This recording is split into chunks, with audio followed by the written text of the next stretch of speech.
Okay, so we're going to continue reading from Mind Power into the 21st Century by John Kehoe. I thought it went really well yesterday, and I'm going to share the live. Let's see if I can do that. Really well yesterday, and I'm going to share the live. Let's see if I can do that. Conversation on manifesting and the tricks to manifesting, the science behind manifesting successfully. Also discussing why sometimes there are delays in manifesting. So I'm just waiting for at least 9 people to get on. Then afterwards we'll teach you some more mantras, and then we'll go into an oracle reading. So I'm just waiting for 9 people. Once we get 9 people, we're good to go. Hey, VDRS, how are you? 9 people. Once we get 9 people, we're good to go. Hey, I think I'm gonna start doing that on the weekends. Okay. I think I'm gonna start doing that on the weekends. Okay. Hi. Let me share. Please do. If you guys can share, that'd be. Let me share. Please do. If you guys can share, that'd be awesome. So we're gonna continue our excavation. Once we're done with this book, I'll look. Probably do the Untethered Soul and start talking about that, because what I'm finding is that people aren't understanding why their manifestation work isn't working. It's not working. And there are a lot of reasons for that. Sometimes it's the wrong wording. Yeah, sometimes the wording is just not exact. And language is really important. And what tense you use is super important, like it's everything. All right, so let me just wait until people join. Once we hit 9 people, we have, I can't really read that bloody number. Is that 6? I think it's 6. So please share the live so we can start as soon as possible and reading Mind Power into the 21st Century, How to Manifest, the Science Behind Manifestation. If you missed the first one, which was last night, you can go on my YouTube page and actually get updated on that. It's right there. You can look at my profile page. And I just realized I gotta turn off the fan because what happens is it sounds like I'm underwater once it's recorded. Okay. All right, let's wait. Let's get, okay, we got 4. We're going down, not up. Okay. If you can share the live, let me know you have. And then let's wait until we have at least 5 more people. And then we'll start on manifestation. Okay. Any questions? Did anybody have any questions about last night's, I'm not going to call it lesson, but conversation about manifesting? Any questions from last night? Any comments? Any aha moments? Any aha moments? Thank you for sharing the live. Really appreciate that via DRS. And let me put it this way to you. I'm going to make it very plain. Do you guys want to get into 5D? Do you guys want more abundance of love, health, and wealth? Do you want your twin in union? This is the channel right now to look at it. So welcome to the channel. Or do you want to be entertained? I feel like I'm Maximus. Do you want to be entertained? Or do you want to learn how to get out of the fucking matrix? It's really simple. And this guy, John Kehoe, was able to write a book of about less than 146 pages to break down what it takes to understand how to manifest. And to manifest your person or your love or your wealth of health, wealth, and love is, I would imagine it's more important than watching some things that aren't going to give you anything but like a pacifying moment, just to pacify. All right. Any other questions? Any comments? Does anybody have any questions or comments about yesterday? Because I thought yesterday was amazing. All right. So we're on chapter 6 to the book. The book, Mind Power into the 21st Century by John Kehoe. Chapter 1 talked about the science, quantum physics, in the most rudimentary way that anybody, hell, a 12-year-old could understand it. And so are you guys ready?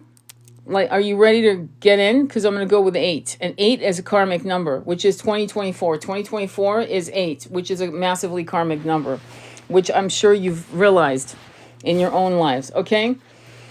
All right, let's begin. Chapter 6, acknowledging. Nothing succeeds like success. Beautiful. Most of us are quicker to see our own failures and shortcomings than we are to acknowledge our achievements and successes. When we accomplish something, we feel good about it for a few days or weeks. But then we move on to new goals and new desires. All too quickly, we leave behind the good feelings of accomplishment. We forget that we have even achieved those things. Our new desires and wants become our focus, and we let go of the success vibration. Did you hear that? Our new desires and wants become our success, and we let go of the success vibration that was created from our past achievement. This is a complete waste of powerful success energy. If we focus only on the not yet attained, we unconsciously feel the idea that we are lacking. We can reuse success energies from past achievements again and again with very positive results. But unfortunately, we rarely do. This is a powerful statement because I'm sure you've heard of millionaires who lost millions and made millions again, and lost millions and made millions again. And they were completely unconcerned by losing millions. They knew that they were going to succeed no matter what. When you look at the movie Catch Me If You Can, one of the interesting vibration of that movie, watch it with Leonardo DiCaprio. It's a true story. The guy totally lied about being an air pilot, lied about pretty much everything he did, law, surgeon, so on, whatever. And what was interesting, he went to jail, as you all know. You guys know this, right? He went to jail and then got hired by the very people who caught him as a consultant. His vibration of energy that he would always land on his feet never left his side, even behind bars. And that's something that you need to harness, that we all need to harness, okay? One night, after one of my lectures, a woman approached me and asked, "John, do you think I could ever achieve my goals?" I asked her to describe them. Her first goal was to live in a beautiful house. Her second goal was to fly back to England to see parents and relatives she hadn't seen in 14 years. And her third goal was to have a meaningful relationship with someone special, as she was a single mother with 3 children and lived on very slender means. These goals seemed impossible to her at the time. From my seminars, however, she hoped to learn powerful new ways to create a better reality. I assured her that by using mind powers, she could indeed achieve her goals, and didn't really think of the woman again until about a year later when I received a phone call from her. "John," she said excitedly, "you'll never guess what happened. I now live in a new house with a swimming pool and a fabulous yard in view." I told her I was very happy for her, but she wasn't finished. "Not only that, but I was in England for 3 weeks and saw my family, and..." You could tell she was leaving the best for last. "I'm in the most fabulous relationship. I'm in love, really in love." Needless to say, I looked forward to seeing her again. Months passed before I did, but she met me at the airport, and the first thing I noticed about her was that she didn't appear to be the bright, exuberant woman I was expecting to see. When she said to me rather despondently, "John, why doesn't mind power work for me?" I could only look at her incredulously. "Why doesn't mind power work for me?" she repeated. I couldn't believe I was hearing this. I said, "Listen, correct me if I'm wrong, but aren't you the woman who 1 year ago wanted to live in a nice house, travel to England, and have a meaningful relationship? Wasn't that you?" She looked at me in embarrassment. "Oh," she said, I forgot about that." Forgot about that? How could anyone forget about that? Well, it's easy. We do it all the time. She had achieved her previous goals and now was working on a new and different ones. Because she hadn't yet realized her new goals, she was sincerely wondering why her mind power wasn't working for her. She had totally forgotten and taken for granted. Did you hear that? Taken for granted her most recent achievement. Her mind had moved on to new things. Now, they're telling me, my guides are telling me to tell you the story that it was in the documentary by Rhonda Byrne's The Secret. And there's a scene where this man would collect rocks, gratitude rocks. Do you guys remember that scene? If you've never seen The Secret by Rhonda Byrne, you need to find the one where you see the emerald tablet being stolen by an Egyptian. And then you have the right version. The right version is long. It starts with that. Then you'll see a boardroom of men, okay? And then it starts the story. Okay, let me go back. So this man was collecting what he called gratitude rocks. And he would just collect them and give them away and just tell people, just being gratitude with what you have. And there was a man in Africa whose son was very, very sick. And he said, could you please find me a gratitude rock? Now, the man let's call him Bill, is here in America. And he's like, you're calling me from Africa. You've got rocks. He said, no, I want your gratitude rocks. Please send me some gratitude rocks. I want my son to heal. And he sent him those gratitude rocks. He picked the most perfect ones because he knew that this was for this man's son who was very ill. He sent them to Africa. And the man called him back a month later in absolute gratitude saying, your rocks worked. My son is healed. And he kind of laughed, almost embarrassed, but realized that this man in Africa with his son was now holding these rocks with this incredible intention to heal his son and thought these rocks were magical. Now, the interesting part about it is that the man in America, let's call him Bill, said what it was just to remind him of being in gratitude for what he had. And for him acknowledging that he had the power to change and shift the mindset so that his kid could heal, his son could heal. And he talked a lot about gratitude. And the thing about gratitude, and I'm going to tell you the honest truth, even if somebody you love dies, somebody you really, really love dies, you better wake up saying, thank you. Thank you for the roof. Thank you for my bed. Thank you for my life. Thank you for everything. And I teach people to say thank you, thank you, thank you per each chakra right after they've hit the snooze button. You're about to roll over. Your monkey mind is going to slay you with bullshit. It's raining. Oh my God, my boss. You should shift your mind to gratitude. And if you did that every single morning, you'll find that your day will be an easier day. You understand? Gratitude is incredible. It will shift your attitude so that you can receive. We focus on what we want to achieve, totally forgetting to acknowledge what we have achieved. Why concern yourself with what you're not? We all have areas where we failed, where we feel we don't measure up. Learn to pat yourself on the back for your present or your past victories, no matter how small. Look for anything that makes you feel strong, victorious, successful, and good about yourself. Acknowledge anything and everything, small and large, and use it to create a vibration of success and achievement in the now, which will aid in your in attracting further success. What's amazing about this concept of being in perpetual gratitude is that many of you were home with your parents at 14, 15, 16. And now suddenly you're taking it for granted that you have your own place, or that you're roommating with some really, I hope, good people, and you're buying your own groceries, and you're paying your own bills, and you've achieved certain things on your own. No one's helped you. You need to journal that and remind yourself of your past successes. It's actually literally critical. Let's continue.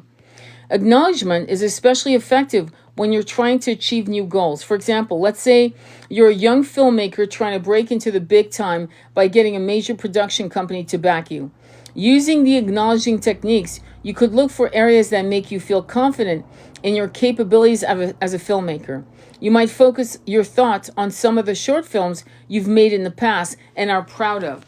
You might recall certain scenes that the critics said either worked well or showed real promise.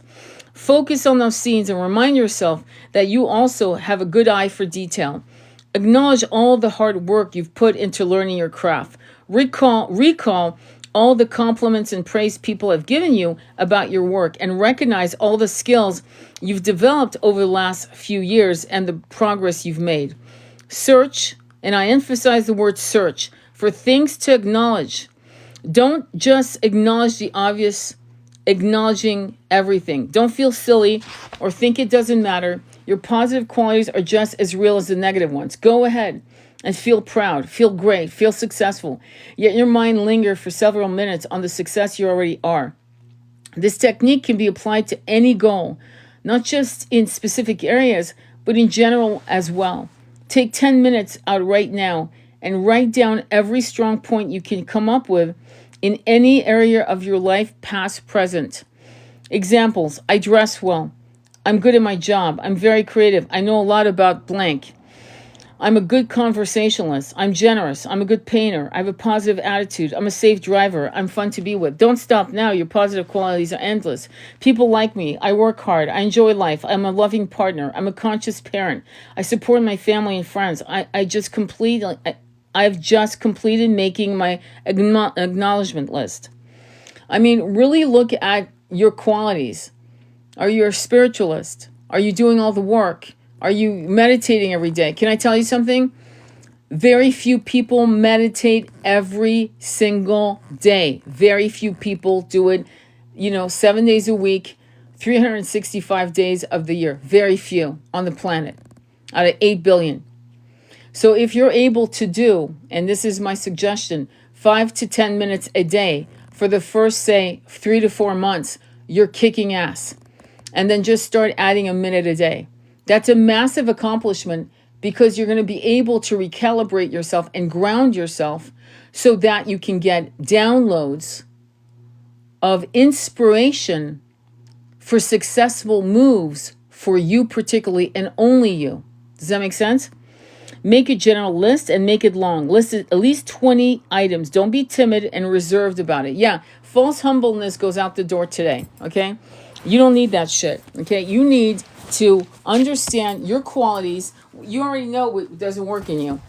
Maybe you're a procrastinator. Maybe you actually don't fucking complete shit, okay? So put it all down in black and white so you can see it in a concrete way. How many reasons you have to feel good about yourself. That's the purpose of this exercise. To make you realize you have lots of reasons to be proud of yourself. These good feelings create the success vibration that will form the foundation of your future to success. Yes, that's how I get my downloads from. Absolutely. That's how everyone gets their download. And by the time you do other things like going to the gym, boxing, running, walking, hiking, you better get used to having a little notebook and a pen, because you're going to get downloads like crazy. You can employ a similar approach when you are attempting to achieve any goal. Make a list of at least 10 things about yourself which you can acknowledge that will support you in your attempt to achieve that goal.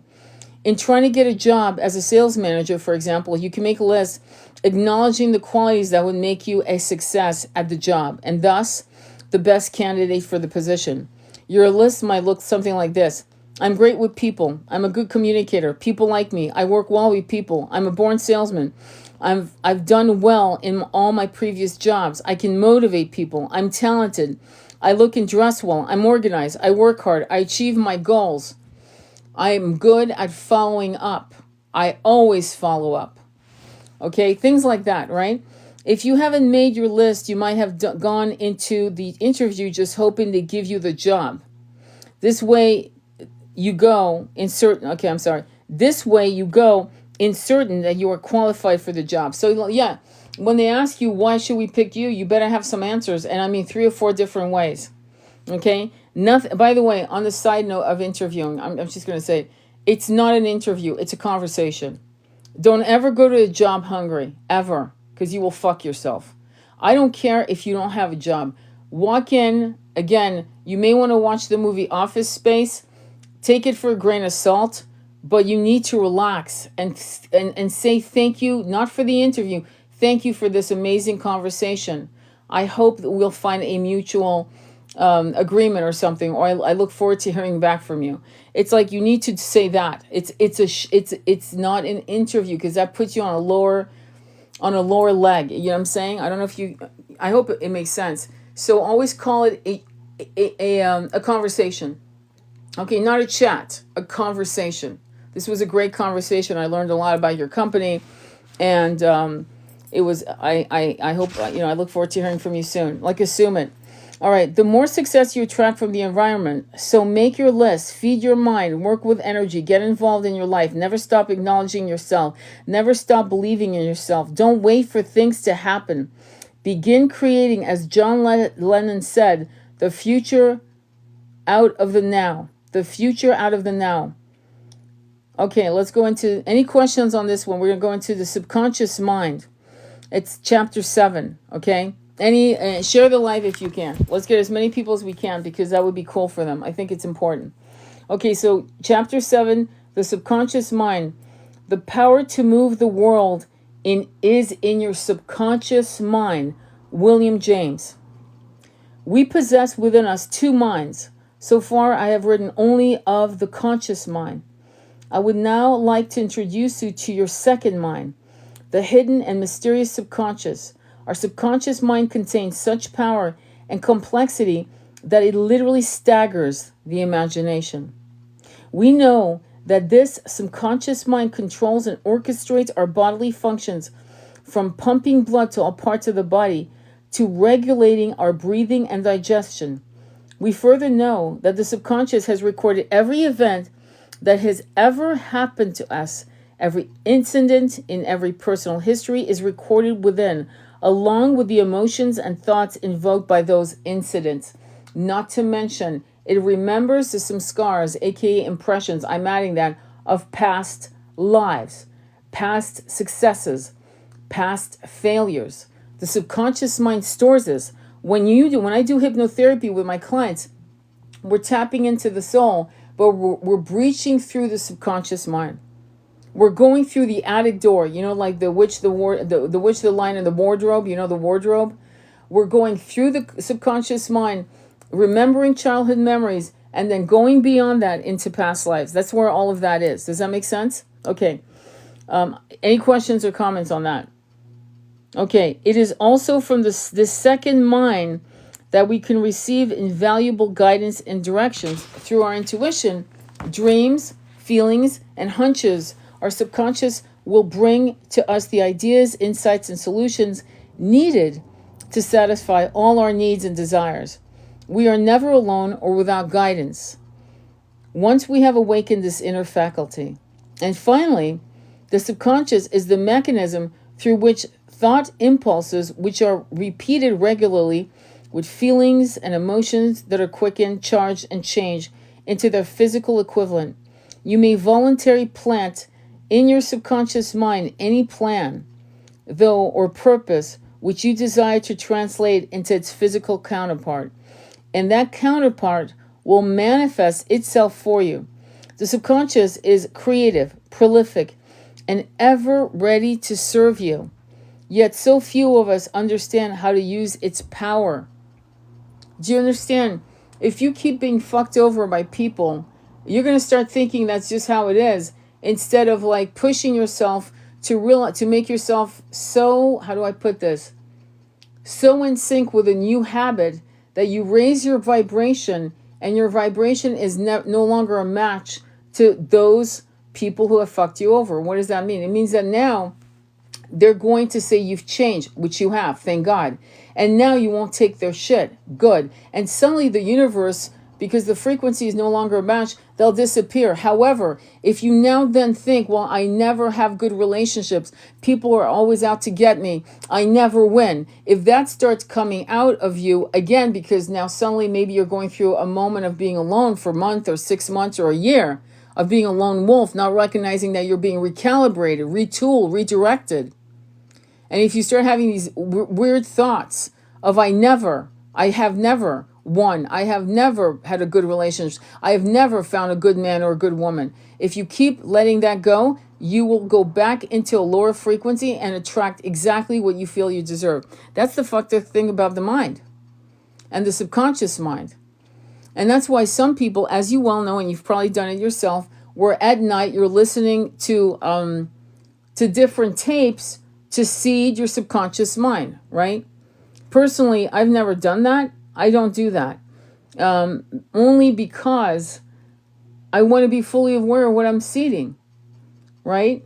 The only thing I would say to you is if you were able to record 1 hour of your own voice speaking to yourself and then letting yourself fall asleep, listening to your own voice, guiding you and seeding yourself with your own voice, with your own creation, I would be more apt to say, yeah, that's an excellent idea. Do that. Okay? And if you want to know why, I'll tell you later. But let's continue. And finally, the subconscious is the mechanism through which thought impulses, which are repeated regularly with feeling and emotions, are quickened, charged, and changed into their physical equivalent. You may voluntarily plant in your subconscious mind any plan, thought, or purpose which you desire to translate into its physical counterpart. And that counterpart will manifest itself for you. The subconscious, a creative, prolific, and ever ready to serve you, yet so few of us understand how to use its power. I need to repeat it. I wanted to repeat that. In order to understand how the conscious and subconscious mind works together as a team to create your reality, let me again use an analogy. Your subconscious mind is like fertile soil, which accepts any seed you plant within. Your habitual thoughts and beliefs are the seeds which are being constantly sown within, and they produce in your mind what is planted, just as surely as corn kernels produce corn. You will reap what you sow. This is the law. Remember, the conscious mind is the gardener. It is our responsibility to be aware of and choose wisely which reaches the inner garden. But unfortunately for most of us, our role as gardeners has never been explained to us. And in misunderstanding our role, we have allowed seeds of all types, both good and bad, to enter our inner garden. Shame is a seed that many of us have allowed. Shame, and you're not going to like me for what I'm going to say. Porn.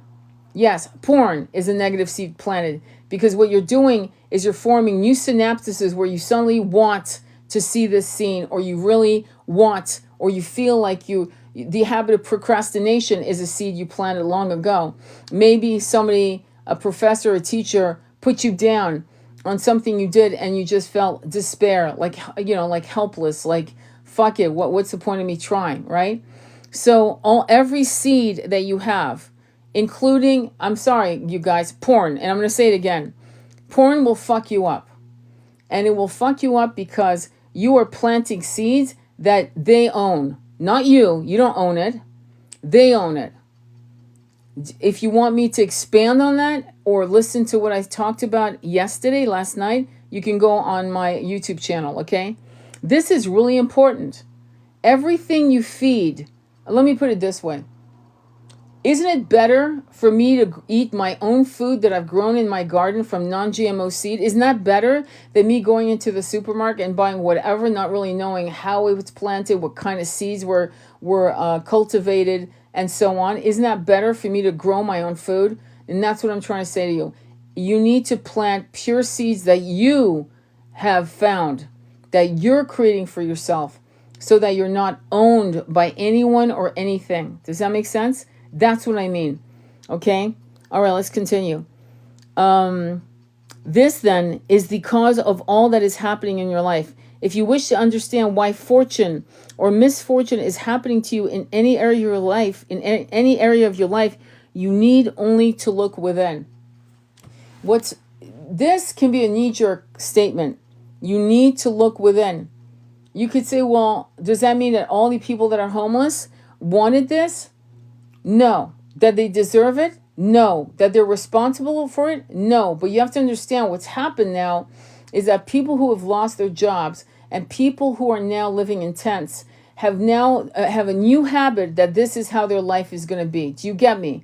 Like, if I was a governor, I'd have every person taking classes on how to manifest, not just teach them how to get new jobs, how to get apartments and so forth, and give them money, welfare money, whatever. It wouldn't be that. It would be, yeah, we're going to give you that, but we're also going to give you these books, these classes. We're not going to teach you how to fucking do a resume unless you really need help. We're going to teach you how to rewire your mind so that you are autonomous and you will always be able to take care of yourself.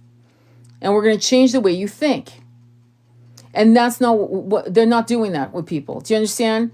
They're so used to doing the very minimum for people who have lost everything that it doesn't occur to them that the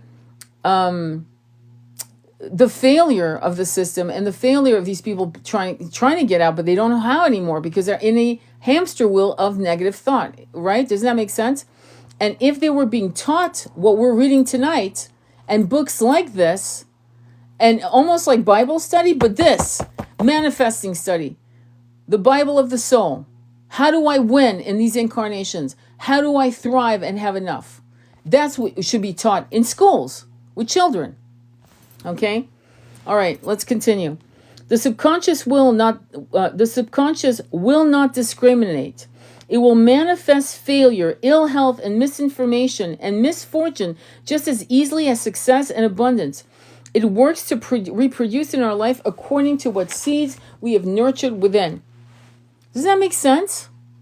Does that make sense that if a kid's not doing well in math, it's because the teacher probably bullied them and said some shitty things? There was a famous teacher. Okay, there's a Hispanic class in East LA. This is a famous movie, and I forgot the name, sorry. But this teacher walked in and these kids were like fucking bad. It was a horrible class. It was high school. And he said to them, do you realize your ancestors are Mayan and you invented math?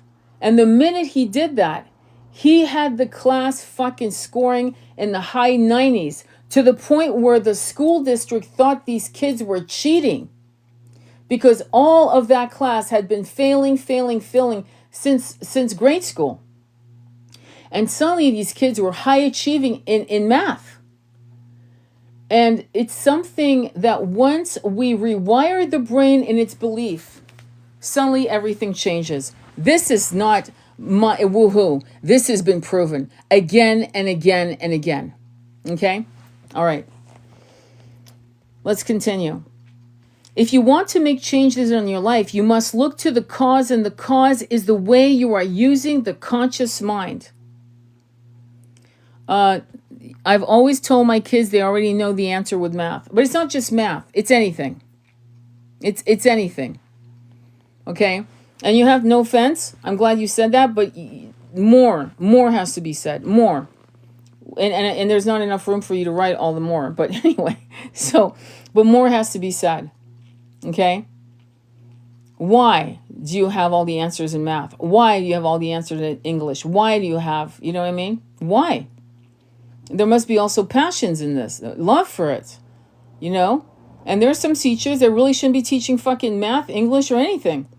I remember I took an exam, my last exam for high school, and a 3-hour test I did in 1 hour. And the reason is because it was an English class and my professor was from Princeton, and she was fucking brilliant. And so I was able to write my essays, and I kicked ass. I got an A+. So, and because of her, because I give full credit to the teacher. Because had I had anyone else, I would have probably been there for fucking 3.5 hours. So it's definitely, you got to give people passion for something. You cannot think both negative and positive thoughts at the same time. Did you hear that? You cannot think both negative and positive thoughts at the same time. What does that mean? It means if you're coming in and slipping into the no-fly zone of negative thoughts, you better chant a mantra. That's me saying that, not him. Okay? That will give you the magic you need to overcome your negative thoughts and retrain your mind to stop the bullshit, and you will train your monkey mind, I'm going to call it the monkey mind, to be a servant to your soul. That's really what it's about, only that. The most important thing is to teach your kids how to make sure they understand the monkey mind is normal, you're not crazy, and then to teach them at a very young age how to control it, okay? You cannot think both negative and positive thoughts at the same time. One or the other must dominate. The mind is a creature of habit. Did you hear? A creature of habit. Do you understand that if you stop going to the gym, that is your new habit? If you start drinking again, that is your new habit. If you think you'll always make a certain amount of money, that is a new habit. New habits, good or bad, takes about 30 to 45 days to develop.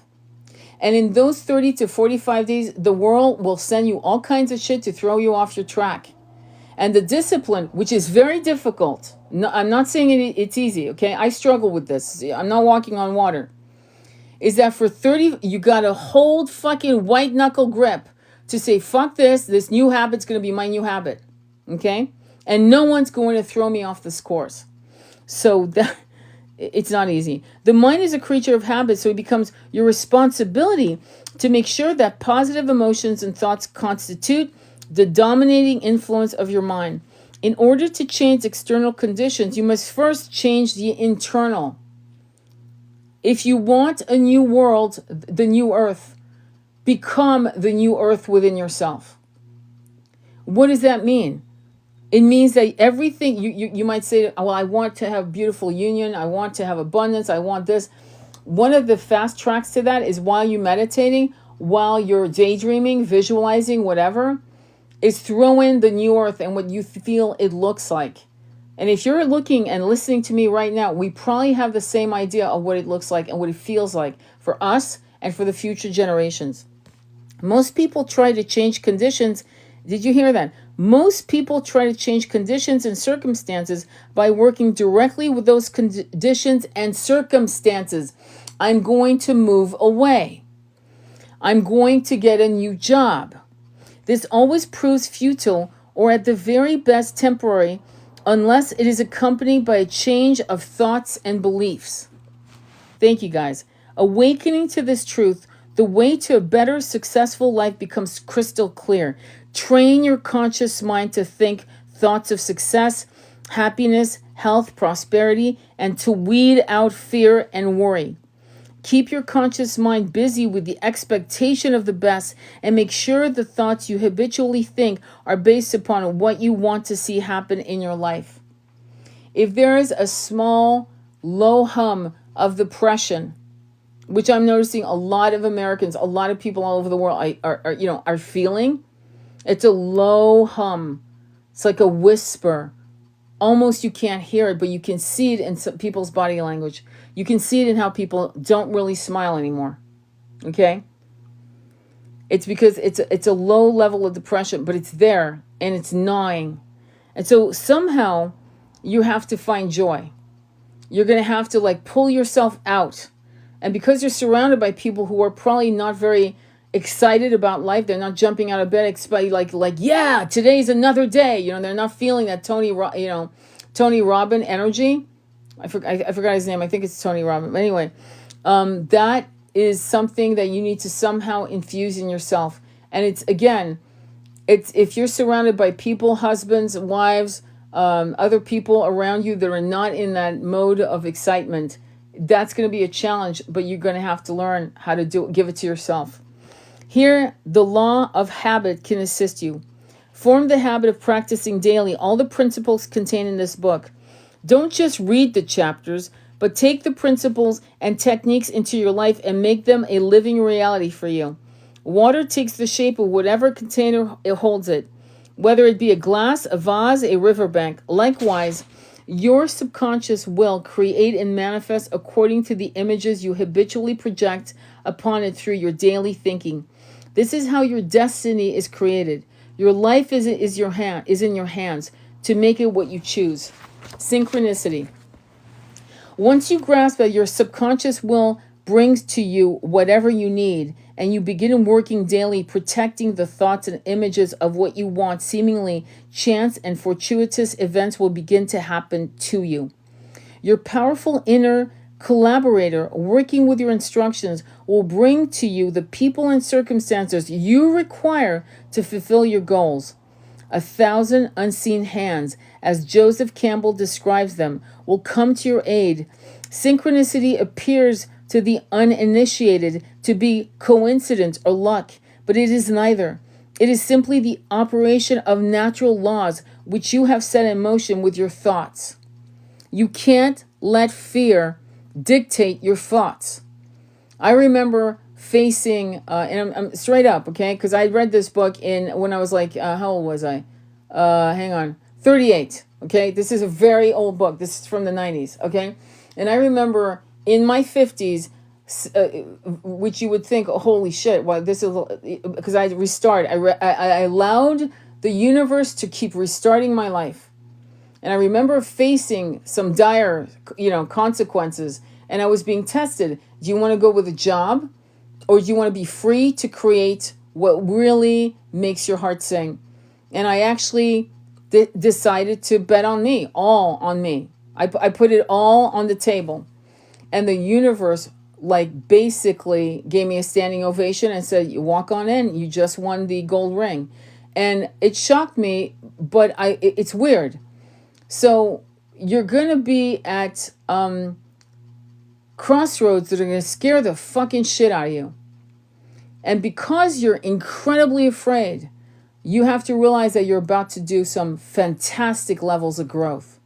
And as long as you're not being harmed, fear itself, right? So go into fear as your ally. Like, allow fear to make you shake in your boots as you're about to go through massive transformation. And you know what? I've never fallen on my face. Every time I've gone through that process of just trusting the universe and knowing that if I met it halfway, it would pick me up and carry me to the finish line victorious, I've never had to look back, okay? I want you to realize that, okay? Let me explain how it works. I wrote earlier of all physical reality consisting of particles of energy. We live in a giant web of energy.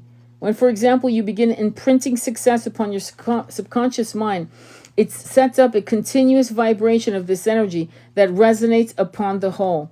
The subconscious works day and night with the success vibration, attracting to you the people and circumstances necessary for your success.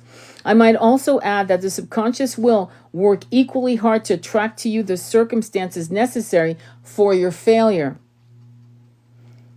if that is how you habitually think. It does not discriminate or censor, but works with the thoughts, desires, hopes, and fears that you allow to dwell in your subconscious mind. It's interesting because they just told me to tell you about the painter Basquiat.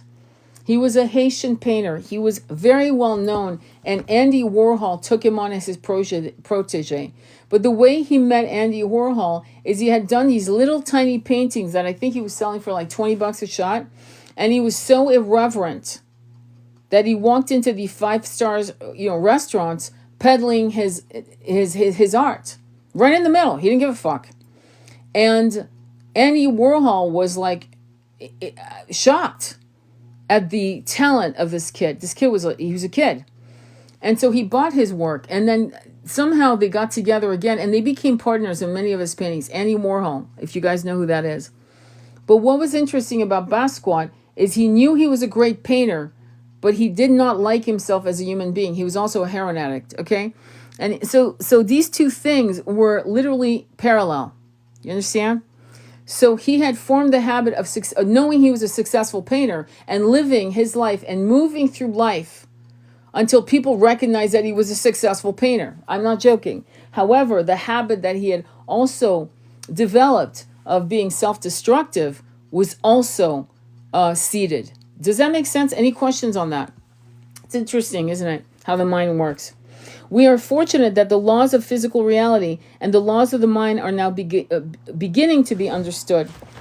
In years past, it might have seemed incredible that we could attract and create our reality through this process. Yet now, with these new insights, we know how it works. Our thoughts being energy, it only makes sense that our repeated images, affirmations, visualizations, deeply held beliefs, fears, and desires vibrating within the larger web of reality would have an effect upon that reality. Study egregores. I have a video on YouTube called Egregores. Study egregores. I need you to understand how our thoughts have also been used to manipulate realities for the 1%. I'm just saying that on the sideline. Because for you to understand your power as an individual and us as a collective, you need to understand how the 1% knew this way ahead of us, okay? And used it to control us, aka the Matrix, okay? So once you understand all the components of manifesting, once you taste it, you smell it, you feel it in every cell of your body. Once you understand the fuckery and the light, you will be powerful. You will be a massive manifester, and you'll be able to control it, okay? In a minute, I'm going to tell you a story of a client of mine. In fact, when you stop and really think about it, since we are all connected How could it be otherwise? Let me repeat once again this all-important point. When you unite mentally and emotionally with the good you wish to embody, the creative powers of your subconscious will respond accordingly. Your habitual thinking and imagery mold your reality and create your ultimate destiny. It's almost telling us that we can literally experience anything we truly desire, and that the delays are based on two things. One is your mind, your monkey mind, trying to throw you off the track, saying you've never achieved that before, and you never will. And the other one is that you have to understand that if it takes a year, it's because you're destined to that divine appointment with yourself to experience that success.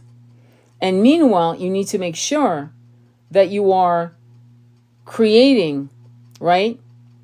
Making sure you're creating a very strong, positive mental coherence, heart coherence and mind coherence, while you wait for what you want to appear down into the horizon. So patience, trusting the universe implicitly is going to be important. Because if you say, well, that shit doesn't work, boom, you've just gone back into 3D. Does that make sense? Any questions? Okay. The universe is prodigal in its support of us. We unfortunately are miserly in what we accept. Okay, listen to the universe is prodigal in its support of us. We unfortunately are miserly in what we accept. But this can change. Once you understand the laws of your life and begin seeing how they can work for you, you will eagerly embrace them. You can have it all. Not you can't have it all. What kind of bullshit is you can't have it all? What does it having it all mean? Well, some of us want a Birkin bag. Some of us actually want a farm. The having it all is so different for each of us. But to be honest, you can't have it all. Love, health, and wealth. You can. And there are people who have it. Do things end because life isn't permanent? Yes. And you roll with that. And you're always eternally grateful for every nectar you've been given. Because you've rewired your mind to become not only a great manifester, but you are also now becoming transcendental. You're like literally living the experience of a spirit soul having a human experience, as opposed to a human experience trapping your soul in jail. It's a different kind of concept. You know what I mean? All right. Begin this very day to imprint upon your subconscious what it is you desire. Let nothing deter you from this practice, and then watch with wonder and excitement as the synchronicity door begins opening. In the words of the Himalayan explorer W.H. Murray, the moment one definitely commits oneself, then providence moves too. Did you hear that? The moment one definitely commits oneself, then providence moves too. All sorts of things occur to help one that would otherwise never have occurred. A whole stream of events issue from the decision raising in one's favor. All manner of incidents and meetings and material assistance which no man would have believed would have come in this way. Build it and they will come. I mean, literally, build it and they will come. In other words, commit. And the doors will open one by one. How do you know I'm on my path? Because it's smooth. You're walking through. The doors dissolve. You don't even see the doors. There were doors right in front of you, probably like 10 feet ahead. But by the time you got there, the doors were gone. Because it's your faith in your desires are so firmly rooted in your goodness, in your feeling so good about yourself, and you deserving it, that the universe will actually help in any way it can. Know this truth, and you will possess a key to the treasures of the universe. The power of your subconscious is awaiting your instructions. Okay, so thank you, Letty, for being here. So the question is, what do you want, right? And we talked about it, and this is very difficult for people. So again, if you didn't see the first part, I really urge you to go on my YouTube and watch the first part, because it's gonna really help you. All right, are you ready for chapter 8? Are you ready for chapter 8? And then we'll do a mantra. We'll talk about a mantra. And then we'll go into an oracle reading. Ready for chapter 8? Let me know. Ready for chapter 8? Let me know. Okay, cool.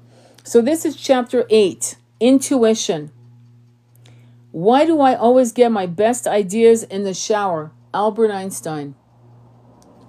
Amazing. I can tell you why, but let's move on.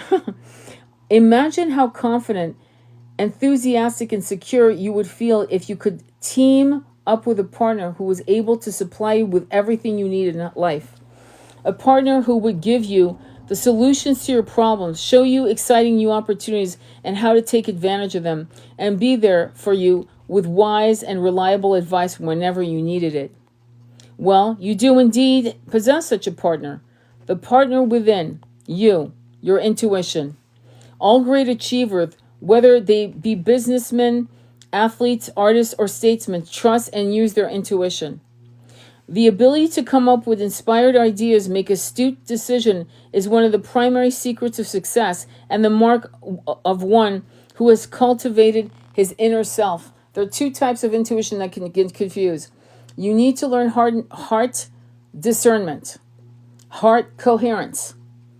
And you need to understand the difference between gut, the reptilian mind, the reptilian instinct, which, by the way, crocodile, which is, it's called crocodile, it's the root chakra, and the heart, anahata. And so what I would say to you is when you're going down the street and something tells you this isn't right, that's your gut telling you, get the fuck out of here. It's flight, run, get out. This is good. You need that. But heart coherence is when by the way, they've proven that the heart has the same cellular system as the brain. And I'm going to tell you a story that Greg Braden talked about on a heart transplant. And I'll tell you that in a moment. Remind me to tell you that story. It's fucking mind-blowing. And Greg Braden is not a woohoo guy. He's like a solid dude. Okay, anyway. So to make decisions through your intuition comes from the heart. It's not coming from your gut. Do you understand? Gut is the reptilian mind. It's the reptilian side of your brain going, get the fuck out of here. And the heart is going to tell you the right moves, should I do business with this person? Is today the day I ask for the loan? Is the day today that I ask for the raise? You're going to feel it in your heart chakra. And it will tell you yes or no. I'm not like a pendulum. Think of it as a fully working compass. And it will tell you north, south, east, west, right? Okay, let's continue. I once had a chance meeting with one of Australia's richest and boldest entrepreneurs. Boldest. We were in a hotel lobby one evening about an hour before I was due to speak. I recognized him from his pictures in various newspapers and magazines, so I approached him and introduced myself. I had read in a magazine article that he believed strongly in intuition, and I asked him if that was true. Intuition plays a major role in everything I do, he confirmed. I can't think of one major venture that I've entered upon without first checking with my intuition. Did you hear that? Amazing, right? This man is not alone. Mozart claimed he received his inspiration from within. Now, if you've ever seen the movie Amadeus, what was blowing everyone's mind about his writing is he never corrected, as he wrote songs, barely any correction at all. He was literally channeling the music. Okay, I don't know if you guys remember that. Socrates said he was guided by his inner voice. Einstein, Edison, Marconi, Henry Ford, Luther Burbank, Marie Curie, Nobel laureates by the bundle. The list goes on and on of great men and women who have attributed their successes directly to their intuition. But you know what happens to the 99%? The 99% will get the download and then they'll actually talk themselves right out of it. They'll back away from what has just been shown. The download of when to move or an inspiration to write a piece of music or to, I don't know, come up with an invention, whatever, or a business deal, an idea to start a business, whatever it is. The average 99% will literally back away from it every fucking time because the monkey mind will actually reroute you, and then you're back on the road of being on the hamster wheel to nowhere. We don't know why, and I really don't know why the false ego, aka the monkey mind, is so hell-bent on us losing. but it is an habitual mindset. And it doesn't want to change anything. It's comfortable in its old lazy boy chair with all the holes, and it smells like cat pee and whatever. It doesn't want to get off that couch. And so if you want to have a new life, you have to train the monkey mind. Okay? And listen, when you are divinely directed, don't pause. Like, before you forget, before your monkey mind starts coming in to hammer that idea right out the door and you've forgotten what the fuck was the download, you better learn how to take voice notes or text yourself or whatever. I'm not kidding. Okay. Henry Mintzberg, in the Harvard Business Review, describes a study he conducted on a high-ranking corporate executive in which he found that they were constantly relying on hunches to cope with problems too complex for rational thinking. Did you hear that? Let me say it again. Constantly relying on hunches to cope with problems too complex for rational thinking. Wow.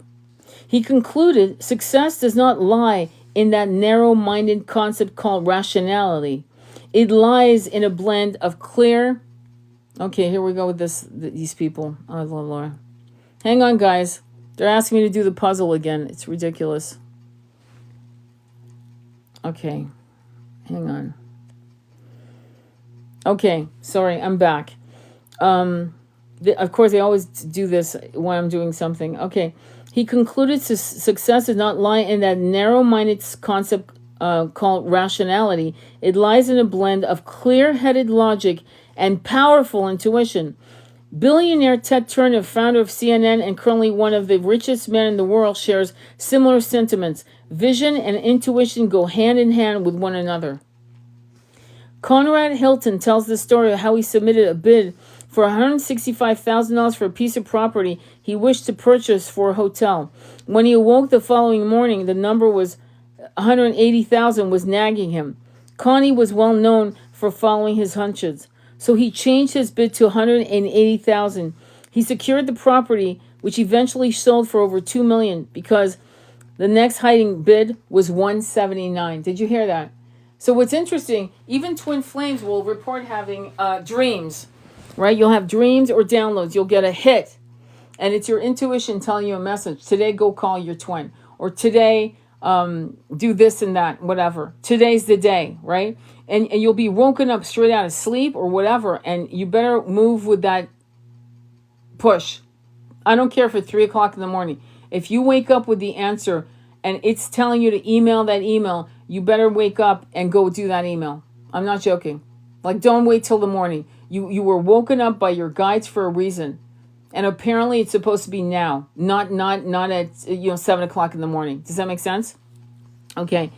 Ray Kroc bought McDonald's against the advice of his lawyers and accountants. Did you hear that? Ray Kroc bought McDonald's against the advice of his lawyers and accountants because I felt it in my funny bone that it was a sure thing. McDonald's is now a very sure thing. It's the most successful franchise operation in the world. Crook's decision to buy a few hamburger stands made him a multi-millionaire hundreds of times over. Paying attention to intuition enables an individual to make better decisions, to come up with more creative ideas and deeper insights, and to find the smoother, most direct route from desires to fulfillment. Do you understand? The man went against his accountant and lawyers. Did you get that? And so you might get actually direction from your family and friends. Quite often they mean well. Sometimes they don't. Sometimes they don't. Sometimes they're afraid of you surpassing them. And so they'll come in the guise of good advice, sound advice, rational advice. But it's coming either from a place of fear or from a place of their own inadequacies, and you're about to fucking fly. And some people, I'm not kidding, parents, friends, don't want you to win. Never forget that. That's not to say don't trust. It's to say trust yourself above everyone else. That's what it means, okay? Those people who always seem to be in the right place at the right time and for whom good things happen with uncanny frequency are not just lucky. They have developed an intuitive sense of what to do and when to do it. It's timing. It's amazing. Their intuition allows them to go beyond the obvious to come up with fresh, innovative possibilities. It supplies them with all they need to know, and it instructs them on when and how to use that knowledge. They just told me to stop and tell you about the girl who's probably going to be a millionaire, selling her magnesium spray. You know the girl with the blonde dreadlocks, her magnesium spray. And whenever I see new videos, she's living somewhere else, Costa Rica, then she's somewhere else. And she's got her own little business, and she's doing her own thing. That's pretty amazing. And I'm sure people said to her, magnesium spray? Ah, please, come on, you'll never make a living. Look at how many people on TikTok and Instagram have made massive businesses making stuffed dolls by hand, cupcakes, little slices of cakes. The most insane shit. It's crazy, right? All right. Cognitive scientists who study how information flows through the brain tell us that only a small fraction of what the mind takes in, less than 1%, ever reaches conscious awareness. It is staggering to think of how much we're missing. And did you hear that? When you're talking to somebody, they're only hearing, digesting, understanding, and processing, I'm going to say 15%. That's my number. So that's amazing. 1%, what the fuck? So basically, you're talking, they haven't heard you. It's interesting. You have to learn how to actively listen. What does that mean? You listen with your body. You listen to how they say it. You listen to their pause. Why? Well, I'm going to tell you why. One of the things that I've been able to develop over the decades is I actually remember. I have an uncanny memory. Not because I'm better than anyone. It's because I actually actively listen to people. That means I lean all in. Why is that going to help you? Because you never know who actually could help you because you remembered something that blew their mind. Blew their mind. They could help you with a direction, a contact, an idea, whatever, because they're so grateful that you actually see them. Believe it or not. Okay? Actively listening is everything. And most people don't know how to do that. Yet, this information is available to you. I wrote earlier of our minds as being bits of a greater hologram, with the whole contained in each and every one of its parts. Your everyday conscious mind may know and understand only your own personal experiences and knowledge, but your subconscious mind is linked and connected to the entire system and thus has access to all the information contained within that system. Your intuition is how to access it. That's mind-blowing. And that's powerful for you. Getting answers, preparation. Immerse yourself with all the available facts and information. Give the subconscious as much material to work with as possible. Search out any and all knowledge that is relevant. Open yourself to anything that is even vaguely relevant to what you're working on. The idea is to gather such a broad and varied range of data that unusual and unlikely elements can begin to juxtapose themselves. Let your imagination roam freely. Immerse yourself in this information without necessarily trying to make sense of it. This is the job of the subconscious. So when you have a problem, like I remember I was writing the book Songs of Solomon, a pillow book for breast cancer survivors and the lovers, right? And it was lithograph. It's an erotic book for breast cancer survivors and their lovers. And I was like really puzzled, like what am I going to, like what kind of poetry should I put in there, right? And I didn't have a title yet. And that morning, I kept asking my mind, please give me answers. I asked my guides. And that morning, I woke up with Songs of Solomon. In the Bible, Songs of Solomon. I went, holy shit, that's perfect. And that's exactly what I did, okay? Every time you ask, you will receive. I'm not joking. Asking you shall receive is not a joke. Now, here's the thing. I'm not Christian. But the Songs of Solomon were the only appropriate poems, love poems, some of the greatest poems ever written for that book, okay? And I could tell you more stories in a minute, and I will. Okay, we are more open to insights from the subconscious in moments when we are not thinking of anything in particular. So when you're sleeping, you're seeing the question, and don't be surprised if one morning you wake up clear as a bell with the answer, like a voice is telling you clearly what to do. Anytime you can spend just daydreaming and relaxing is useful in the creative process. A shower, long drives, a quiet walk, a hike in the forest. If you're a water person, I mean, I'm a water person, but I'm an earth sign, so it depends for everyone. But if you're a water person and you know water is going to help you relax, then if there is a system of water next to you, a huge body of water, like a lake, a pond, a river, the ocean, I don't give a shit, whatever, spend as much time as you can there to absorb the ions and to call on the energy. The water will magnify your desires and your intent and your question, and the answers will come. I'm not joking, like at all, okay? All right. For example, Nolan Bushnell, founder of the Atari company, first conceived of what became his biggest selling video game while walking alone on the beach one quiet morning. What did I just say? Steven Spielberg, on the other hand, reports that most of his best ideas come while he's driving the freeway. Yep. And Albert Einstein once remarked to a colleague, "Why do I always get my best ideas in the shower?" What did I say about water, by the way? Being overly concerned about getting the right answer can, in fact, hinder the process. Yeah, just relax, man. Don't try to force the answer. Just ask and you shall receive. Let them work on the answer. Let them know that this is the perfect timing for them to give you the answer. They could give you the answer immediately. We both know that. But maybe you're not ready. Maybe it's a week from now, a month from now. Shit, a year from now. But they'll give it to you when they know it's time for you to receive the answer and to not fumble the ball. It's like a professional athlete being too anxious about winning a championship game. Athletes know that to perform at their best, they have to be focused but relaxed. As soon as they put too much pressure on themselves, they make mistakes. For your intuition to work you have to relax and let it work. Awakening the intuition. All right? Here are 3 steps that will naturally and effortlessly awaken your intuition and bring the answers you require. Step 1. Spend several minutes thinking about the fact that you do indeed possess a powerful subconscious mind, that the perfect answers and solution exist, and that your subconscious mind can and will access that information for you. Why is it true? Stop thinking that the back of your head is the subconscious. Stop thinking that your subconscious mind is actually your cranium. And that when I hit the back of my head, that's all there is. No, I need you to open that door of your subconscious mind. In other words, imagine your cranium going and literally connecting to the universe, literally stars and galaxies and planets and Milky Ways and other universes. And then it moves into source and plugs in. I need you to stop thinking that your cranium it contains the universe. It's impossible. So your subconscious mind is that big and broad. It's infinite.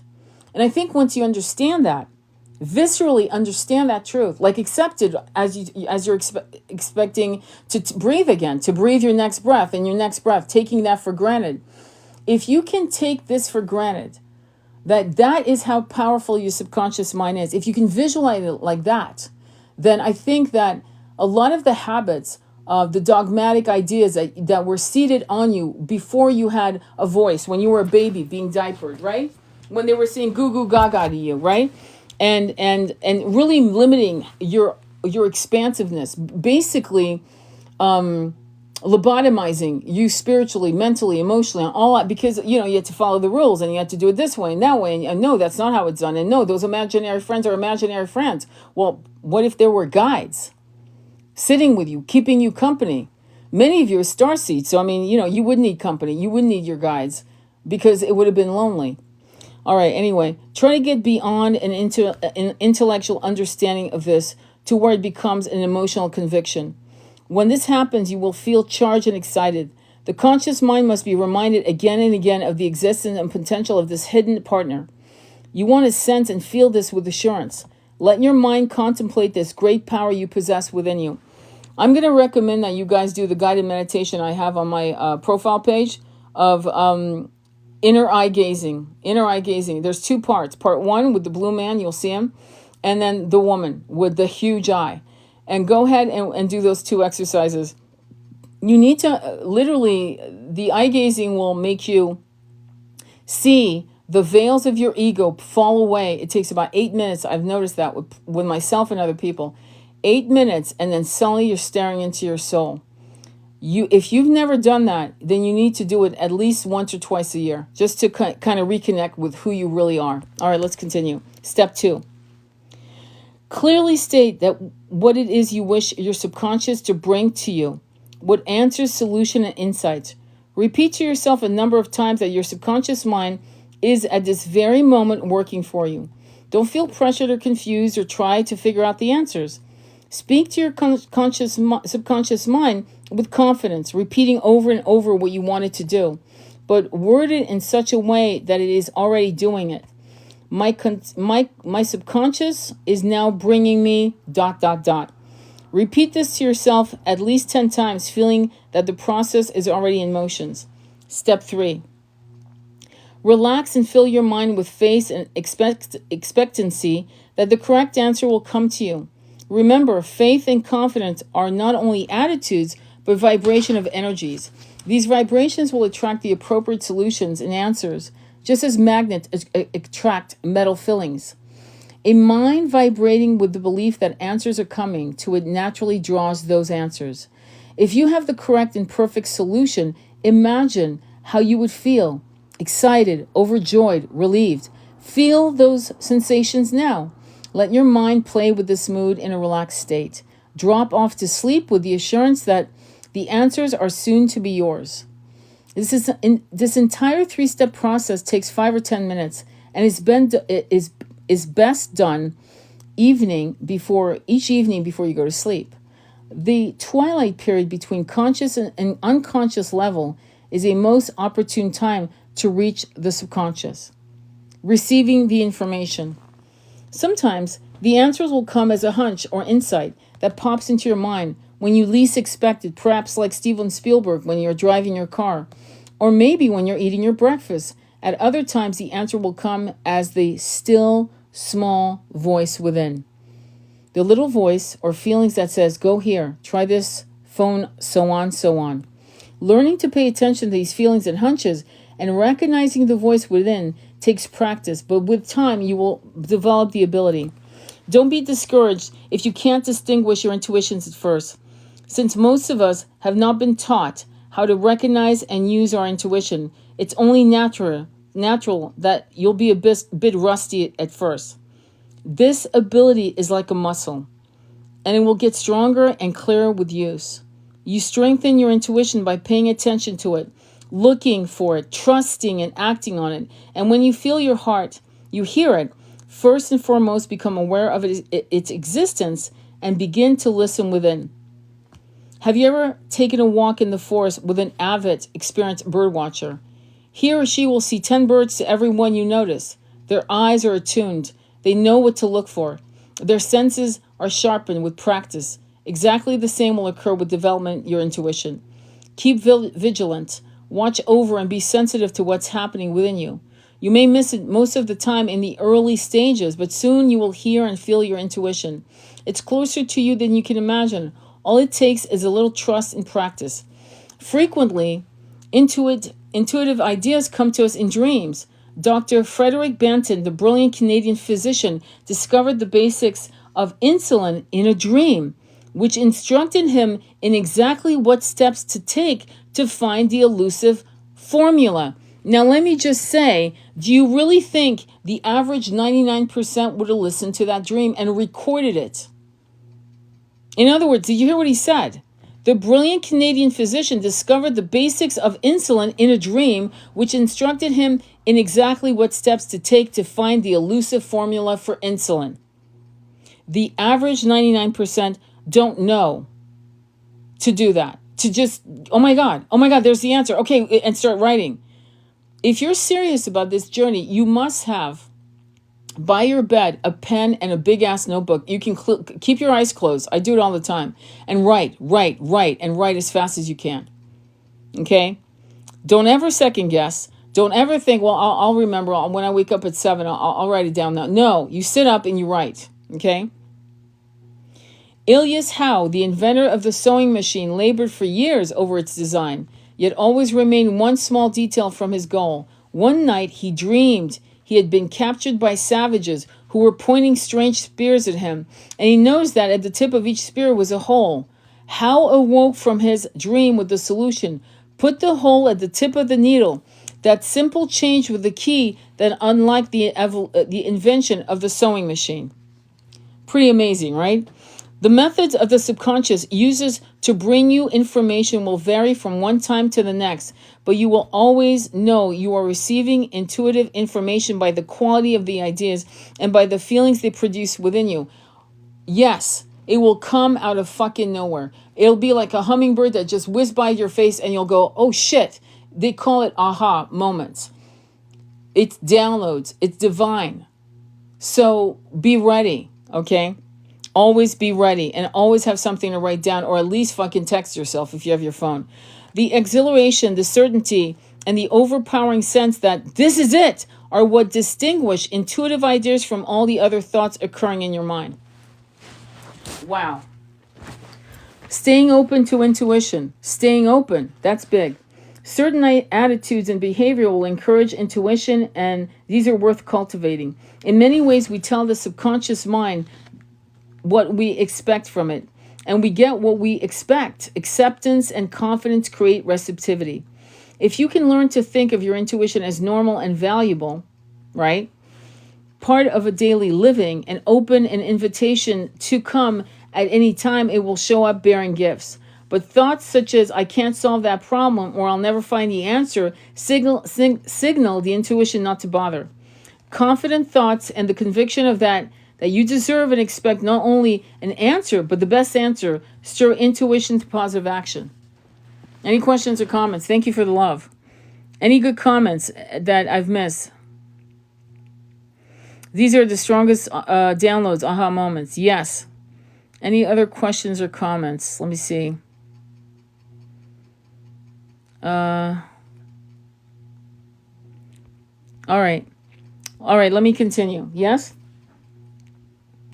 Don't be timid. Boldly tell your subconscious mind that its wisdom, knowledge, and power are guiding and instructing you. At night, I talk to my subconscious in the same manner that I would talk to a friend. I tell it, which simultaneously reminding myself that it is all-powerful, that it has access to infinite intelligence. I confide, instruct in it what I want it to accomplish for me. Then I rest in peace with full assurance that it will. It always does. Here's an affirmation you want to try. My subconscious mind is my power in my partner. I prefer mine, but anyway, my subconscious mind is my partner in success. My subconscious mind is my partner in success. Okay? If you break this affirmation down, you'll see that it contains 3 powerful elements. My subconscious mind. By affirming this, you acknowledge to yourself that you do indeed have a subconscious mind. You are recognizing and accepting your unseen partner as real. You are reminding yourself again of its existence, and it is impossible to remind yourself too many times. You want to permanently imprint this truth within you. 2, is my partner. A partner is someone who works by your side to achieve a common goal, someone with whom you split the workload, each of you tackling different problems. Why not let your subconscious partner specialize in the task to which it is best suited, namely supplying you with accurate information, ideas, and answers. You are never alone, never without guidance, because you can always count on your subconscious mind. It supplies the ideas, you supply the actions. 3, in success. The word success is a powerful affirmation representing everything you want to see happen to you in business, in relationship, and in life. Just the act of repeating the affirmation sets vibrations of energy in motion that will greatly assist you in achieving your goal. I have an exercise I want to do with you guys. All right, we're going to do that first, because the next question, the next page is what to do when you need to make a decision in a hurry. I think that's an excellent. So here's what I want you to do. I want you to close your eyes, and I want you to ask yourself a basic question. I don't care what it's about, your twin, a lover, work, family, whatever. And the question you're going to ask is, should I do X, Y, and Z? Or is this a good time to talk to X, Y, and Z? Or is this a good time? Okay, whatever the question is. So I want you to do that now. Go ahead and breathe into your heart chakra. Close your eyes. Ask the question. Ask the question. If your heart is neutral, it means new information. It needs more information. If your heart dumps, if your heart like feels like it's just dropped, it means no. If your heart feels like it's fluttering or it's high or feels excited, it means yes. It means hell yes. So go ahead and do that exercise and let me know when you're done. Let me know when you're done, and then we'll continue with reading this page. I'll be quiet.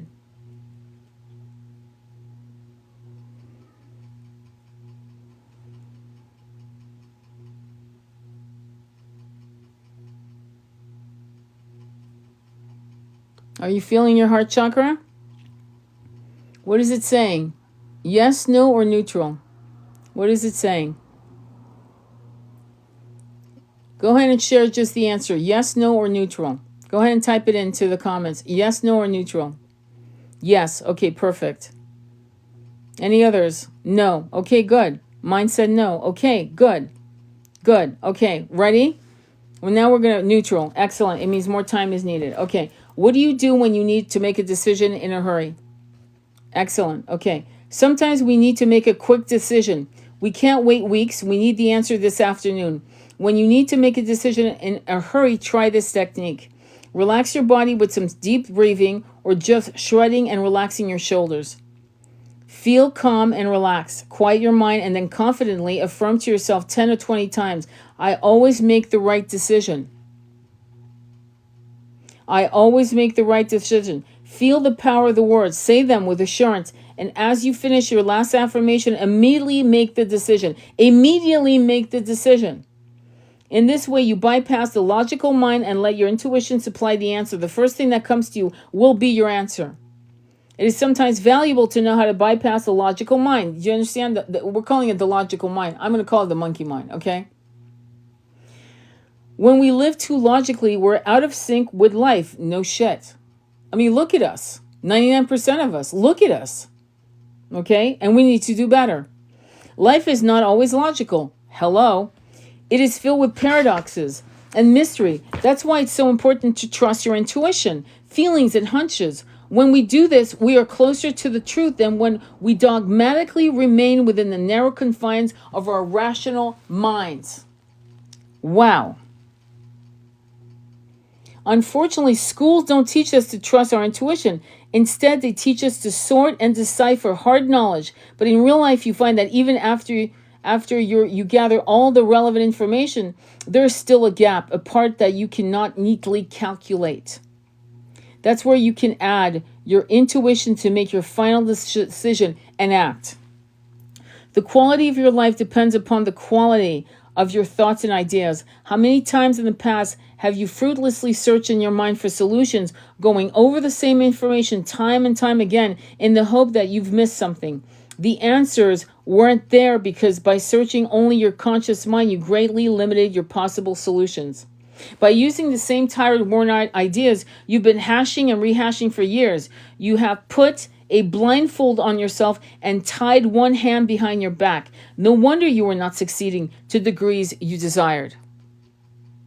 The subconscious mind contains new ideas, answers, and solutions in abundance. Don't limit yourself.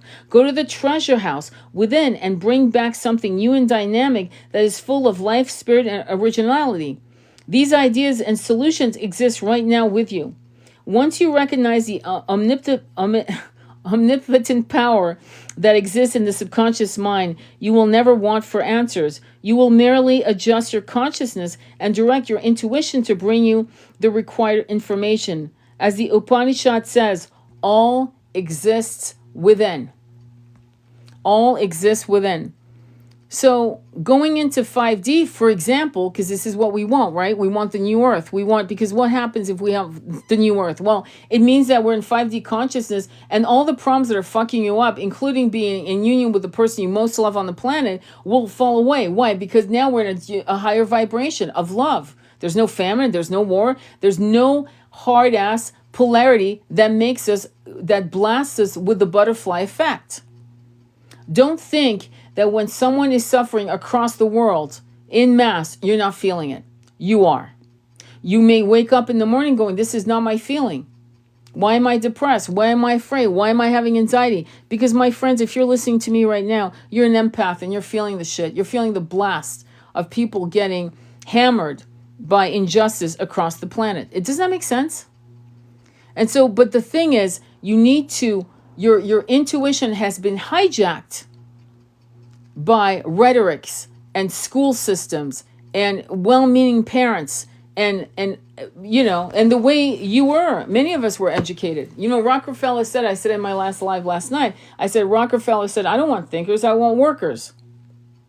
I want workers. And so the educational system was put forth to create little ants. Not even bees, little ants. Okay? So when you learn this, when you learn how to actually brainwash yourself out of the brainwash that happened to you in the first place, you're going to win. And that means you need to be irreverent and not give one fuck. And yes, you're going to lose friends. Oh, yeah, you will. And family, you're going to.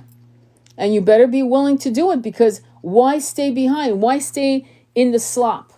Why? They're your family in this incarnation. That's your brother in this incarnation. That's your mom in that incarnation. She wasn't your mom in all incarnations. I'm not saying don't love your mom. I helped my mom die. But I had to make a separation between what she had taught me and what really resonated in my heart. I still loved her. When she got sick, I took her home and took care of it. Don't get me wrong. Don't be an asshole about this. That's not what I'm saying.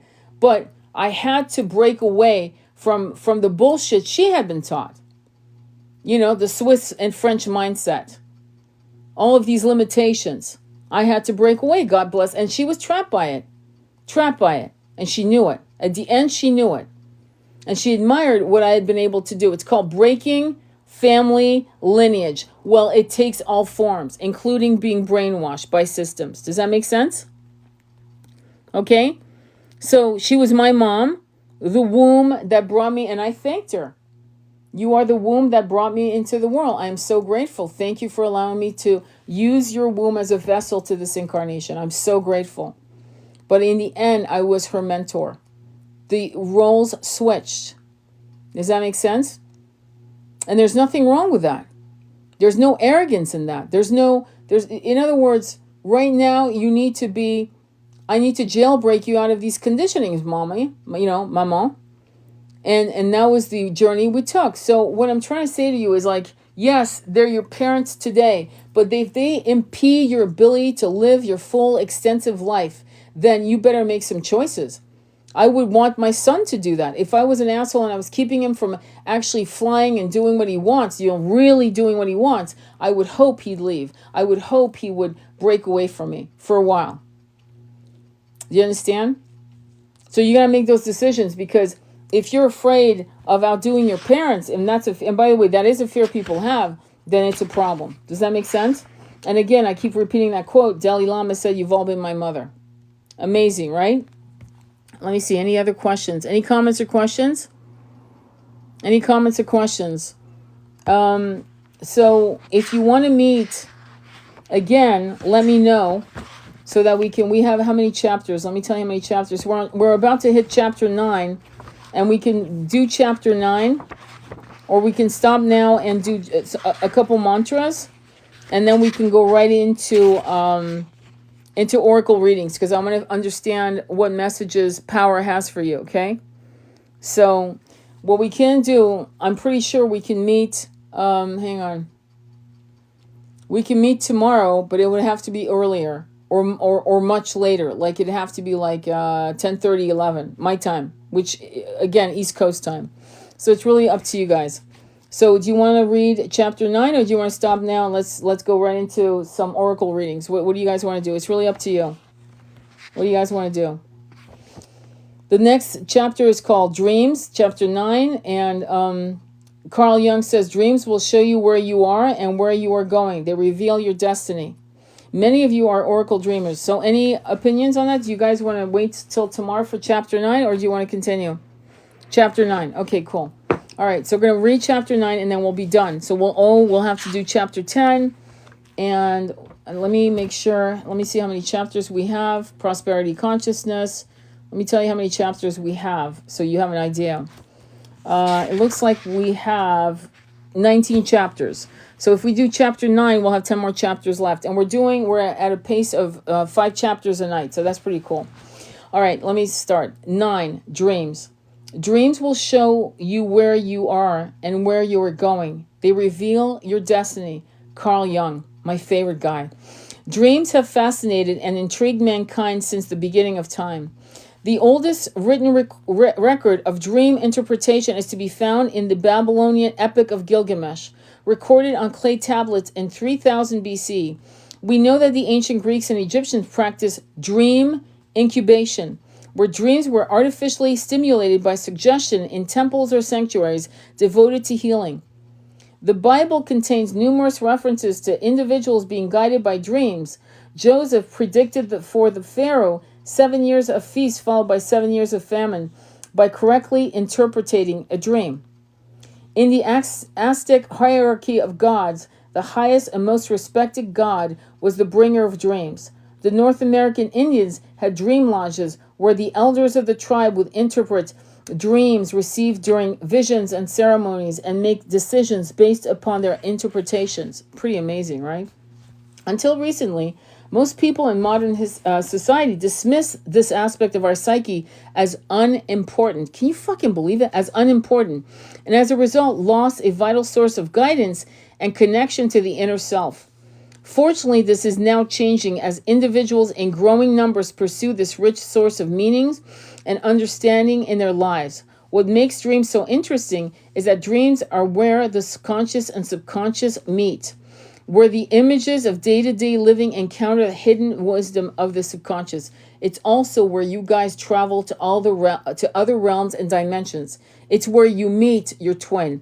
It's where you meet a family member who's passed away. So you are not just going into this concept of meeting the conscious and subconscious. You're also traveling into other realms, okay?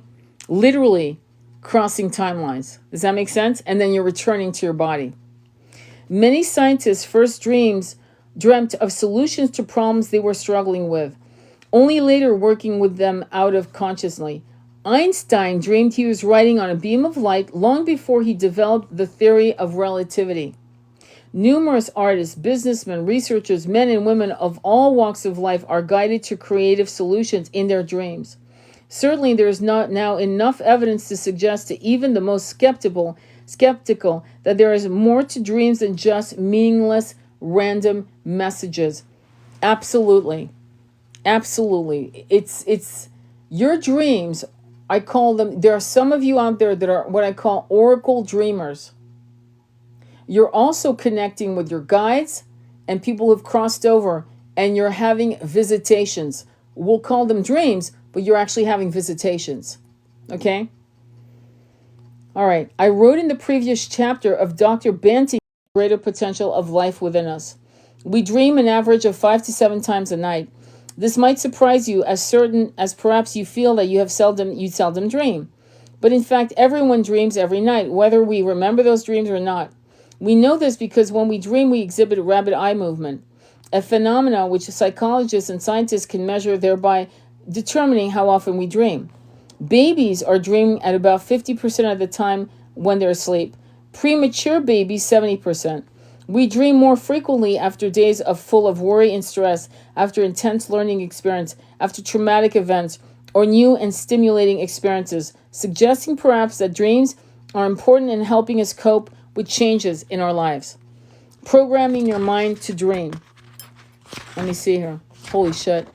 A lot. Okay. So let's take a break. What are you getting from this reading? What are you learning from this? Can you share? What are you learning? Like, I know it's limited on the sentences, how much you can write, but could you share? What are you literally getting? It did freeze. Okay, gotcha. That'll be interesting. Okay, got it. Is it still on? Is it moving? Are you able to, hear me now? Follow your intuition. Are you able to hear me now? Are you able to hear me? Yes, okay. All right, so, okay. Was it, okay. In programming your mind to dream. Inform your mind just before you go to sleep that tonight I will dream and I'll remember my dreams. Repeat this to yourself about 20 times. You can even suggest that what it is you wish to dream about. what area you wish to explore. But remember that dreams often have their own agenda. They know better than we what we need to understand. It's the same with hypnotherapy. I tell clients, look, I know you have this thing, but understand that most likely your soul is going to take you where it needs you to go. So, be patient with it. Okay. Place a pad of paper and pen by your night table. This is symbolic as well as functional. You are demonstrating your willingness to explore your dreams. Your attitude towards dreams determines their attitude towards you.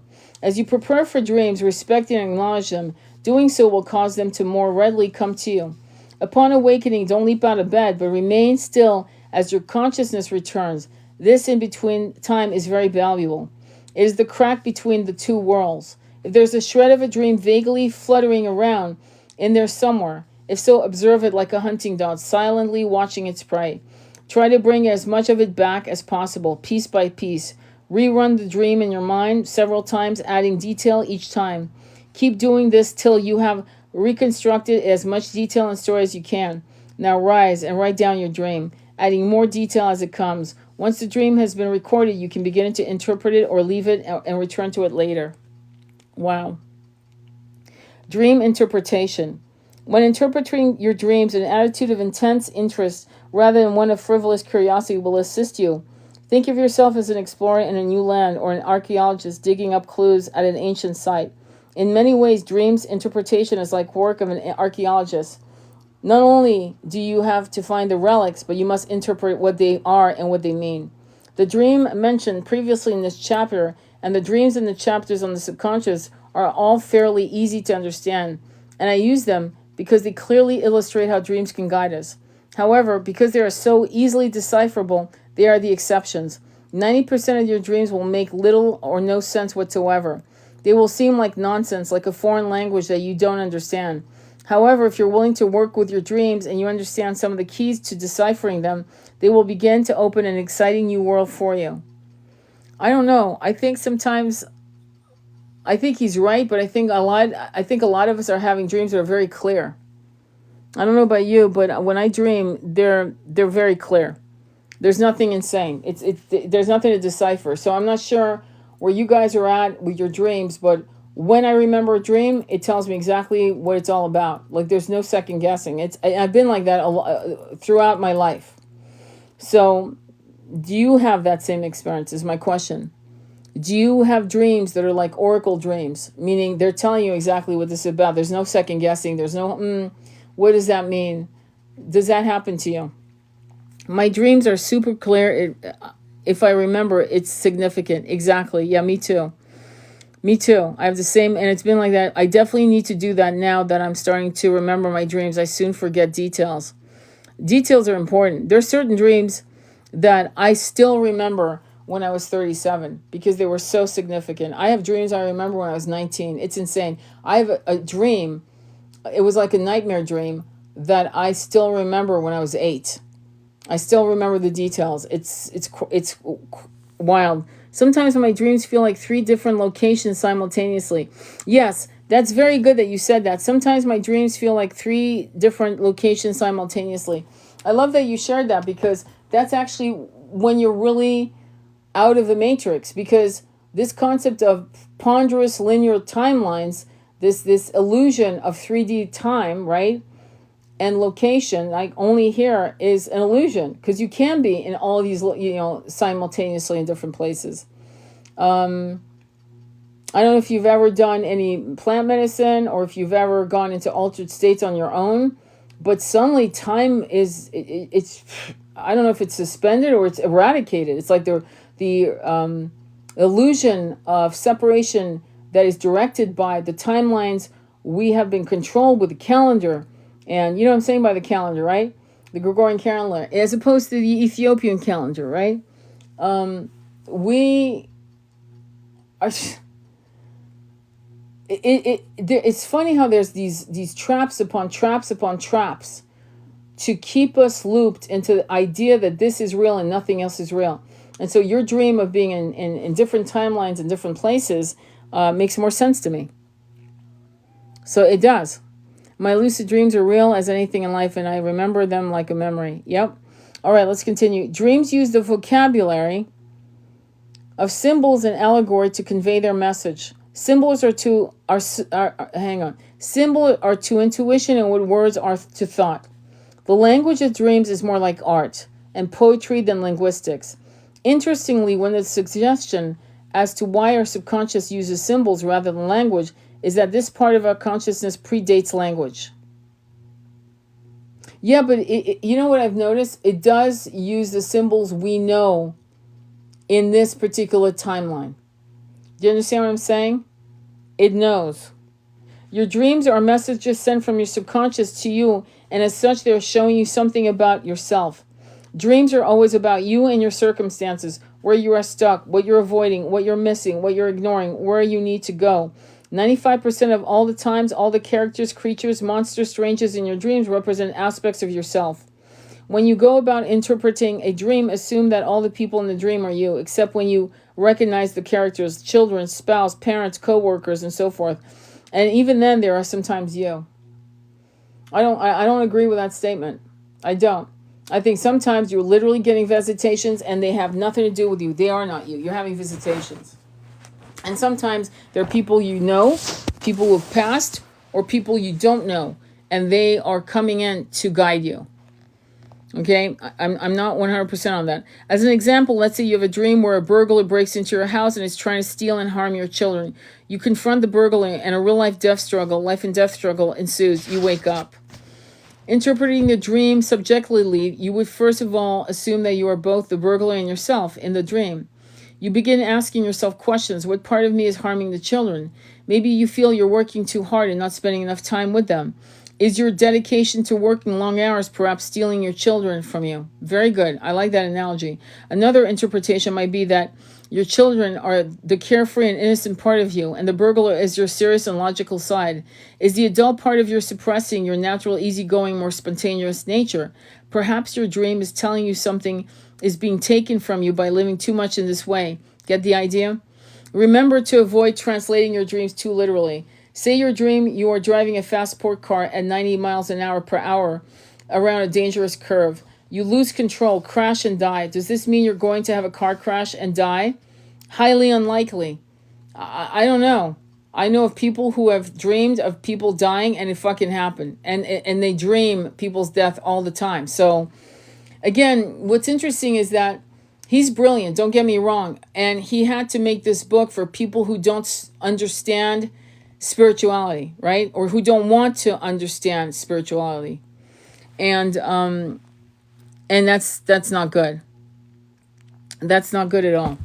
Okay, it's far more probable that the dream is telling you something much less literal about yourself. Are you losing control of some part of your life? Where do you need to slow down? Perhaps the dream is suggesting that if you don't slow down, you'll crash, i.e., you'll get sick, lose something valuable, or alienate someone important to you. Death in a dream usually means change, transition, the end of one part of your life and the beginning of another.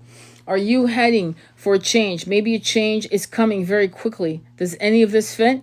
A nightmare is your subconscious trying to shock you into looking at some aspect of your life. It is as if the subconscious is saying, look here, this is urgent.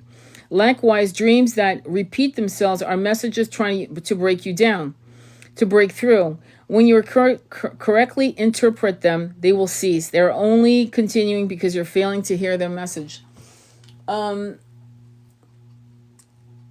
have to pause because this is good for, and this is true for a lot of people who aren't in a spiritual journey of ascending. And remember, this book was written in 1997. A lot of it is nectar. But sometimes, I'm going to be straight up, people are being spiritually attacked because they're ascending. People who are living a 3D life in ignorance, they're not being attacked. I'm just saying, you know what I mean? Unless something else is happening, right? That I'm not, and I'm talking about, I'm generalizing, okay? But what I'm finding right now is that if you're going through the ascension and you're successfully going through it, you are going to be spiritually attacked, okay? And so you have to protect yourself in various ways that I discuss in previous lives. But what I find interesting is that for some, it does fit that when people are overworking and, for example, in definitely living the 3D life, a nightmare will come through that will shake them in their boots, right? And will try to ignite a transformation to not work this much, to like stop chasing the dollar, stop chasing your career. In other words, that's not the way to your success. Your success lies somewhere else. And so, yeah, you'll have dreams like that to wake people up. But I feel that sometimes it's beyond, you're not doing anything wrong. You're on your path, you're meditating, you're chanting, your mind is clear.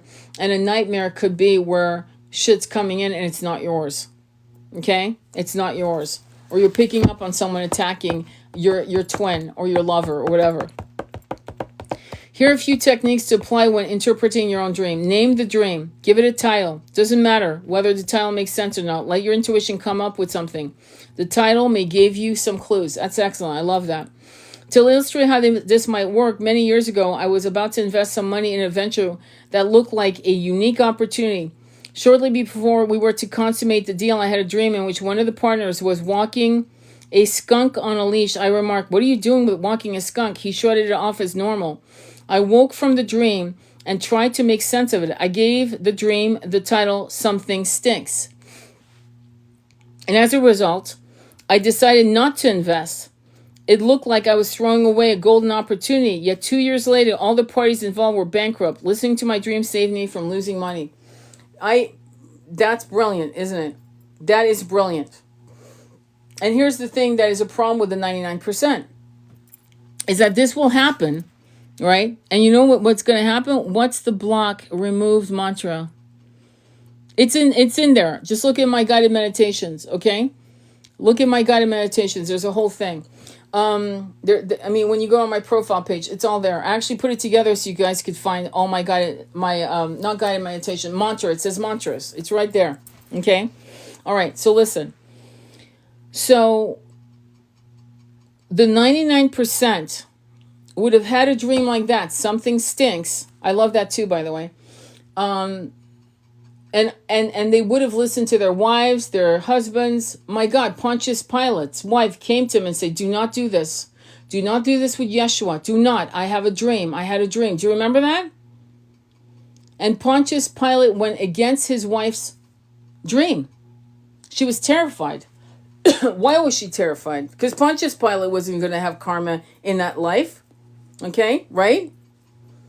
But she knew that the dream had warned her, do not harm this man. Do not harm Yeshua. Do not get pushed. Do not give them the choice. Do not give these men the choice between the criminal and that. Remember that dream? It's famous. And he went against it. Now, we don't know the results, right? But you can assume that when Pontius Pilate dropped his body, when he died, yeah, the shit hit the fan, okay? And she did her due diligence. So dreams are amazing. Okay, let's continue.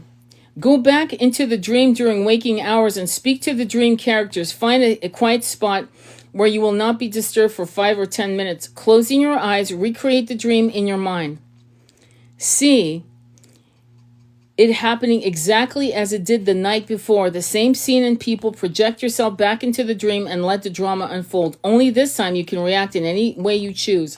For example, in the dream where the burglar breaks into your house and tries to harm your children, recreate the dream exactly as it happened, except that when it comes to time to fighting the burglar, instead of fighting, enter into the dialogue.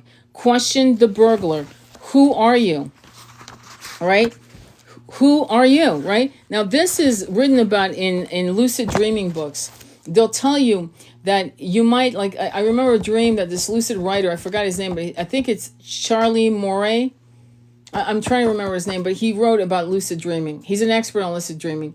And he said, so I was jogging and a woman came jogging next to me. And I turned to her and I said, "Who are you?" And she said, "I am your brain." Oh, and they started having a whole conversation. It was interesting. What does he want? Why is he doing this? What are you trying to tell me? Since you now control the dream, you can do this. Perhaps talk to your dream children and ask them questions as well. You may be quite surprised at what they say. This technique can be invaluable in helping to make sense of it all. And yes, they will speak to you. It's very similar to hypnotherapy because you're going in between the subconscious and the conscious. And then you're kicking into the Akashic. And then you can actually recreate traumatic scenes and rewrite it in the Akashic by rewriting the end to your satisfaction, right? Okay, compare the dreams to a drama and examine it under those structural headings. Introduction, the setting of the dream and the meaning of the problem presented. The plot, the action, the ups and downs of the story as it unfolds. The ending, how does it end? Was the problem resolved or unresolved? What message or theme is implied by the way the story ended? In examining the dream in this way, you should ask what the main symbols are. What might be these symbols represent? What are my past association with these symbols? How are they speaking to me now? Examine too, how do you feel in each part of the dream? This is a clue to its meaning. That's very important. Yes, how did you feel in this dream? Because if you told the dream, somebody might say, my God, it sounds like a nightmare, but you actually felt good. Because maybe the dream was showing a collapse, and the collapse was, great, I don't need to deal with this bullshit anymore. It's finally collapsing. I'm going to be good, right? And so that feeling is going to clue you in, wait, hang on, this tower falling or, jumping off a cliff, and suddenly I'm flying away from this danger. And at first, you're going to think, wait, I'm jumping off a cliff, but then suddenly you're able to fly away from being attacked. So you see what I'm saying? It's these feelings that come in as you dream. Do you feel relieved, terrified, confident, empowered?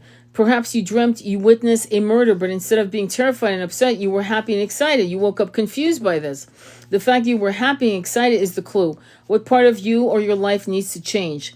Be unalivened, since we have to do. Would you feel excited or relieved if there were changes in this part of your life? What changes may be suggesting?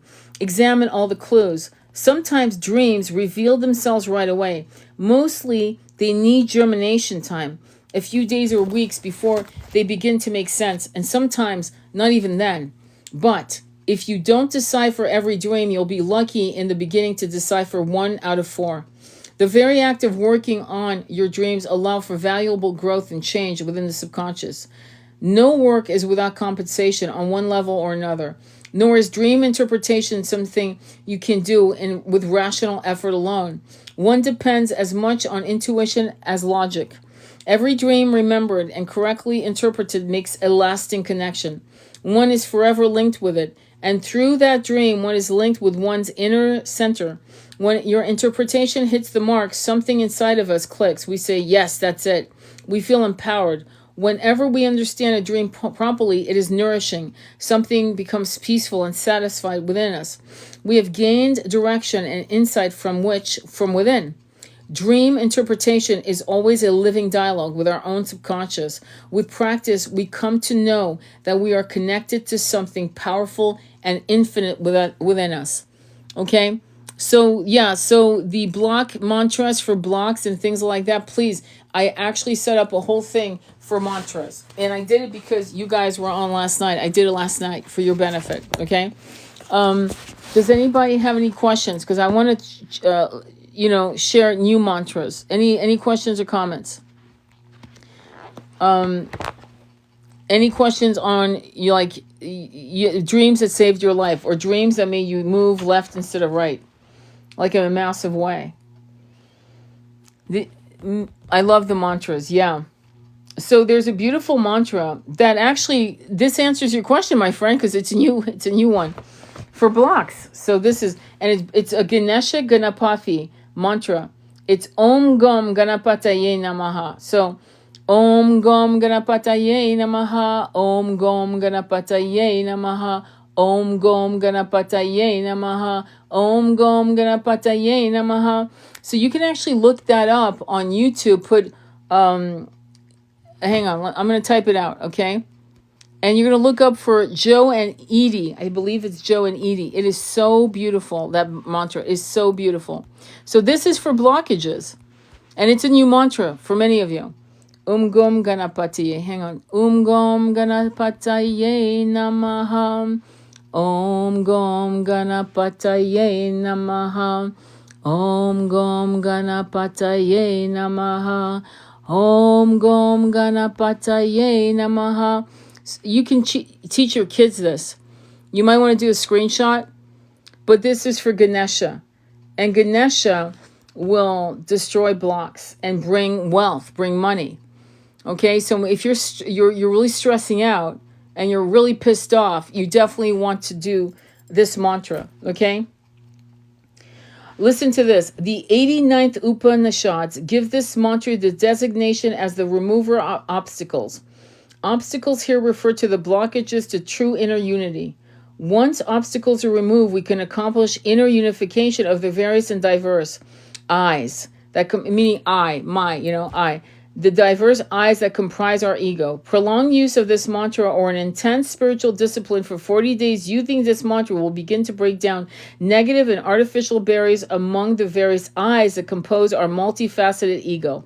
I actually opened this page like I didn't know I was going to send you this mantra. This is cool. I just opened the page wherever. The outward effect of this beginning step of inner unification is the disappearance or dissolution of obstacles that previously stood in your way. It may be that we want a better job and chant Om Gom Ganapataye Namaha for that purpose. Suddenly a shift in events begins to take place. A new opportunity appears on the horizon, or a familiar situation is perceived in a new way. A new or better job appears, springing from the chaotic conditions, just as splendid as a splendid lotus blooms from a murky pond. However, even though you are saying the mantra for a specific reason, right, your entire spiritual journey is also enhanced.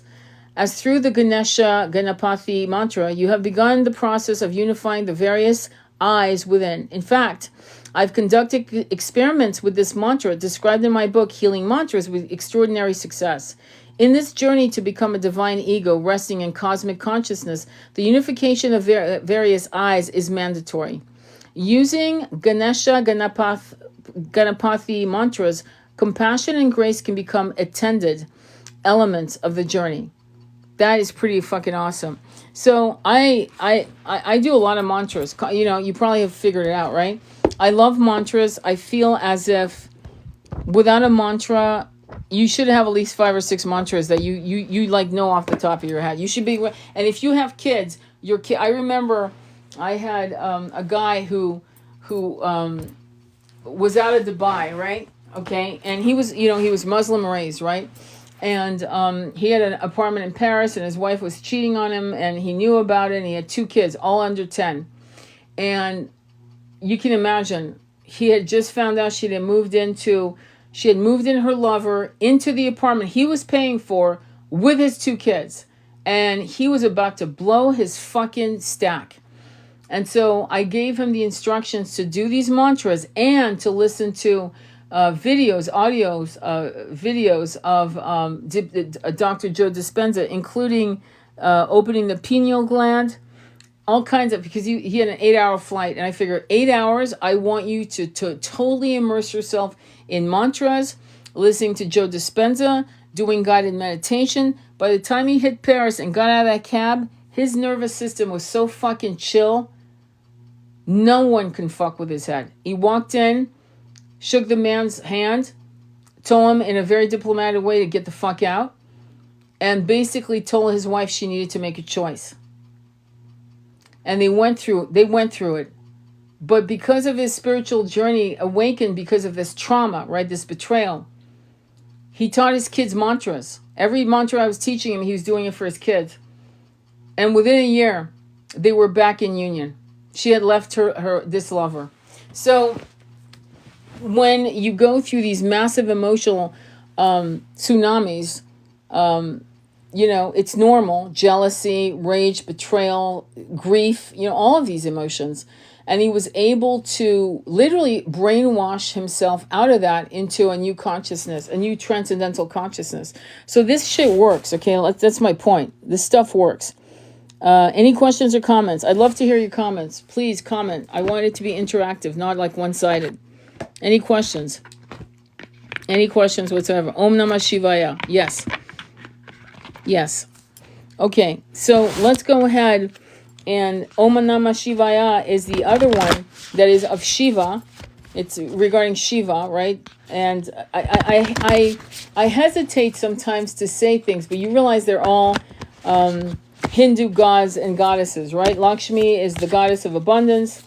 And you might say, well, I'm a Christian, I'm this, I'm that. And I'll say this, Do you want to win in learning Sanskrit and learning another language and trusting the vibration of these ancient wisdoms?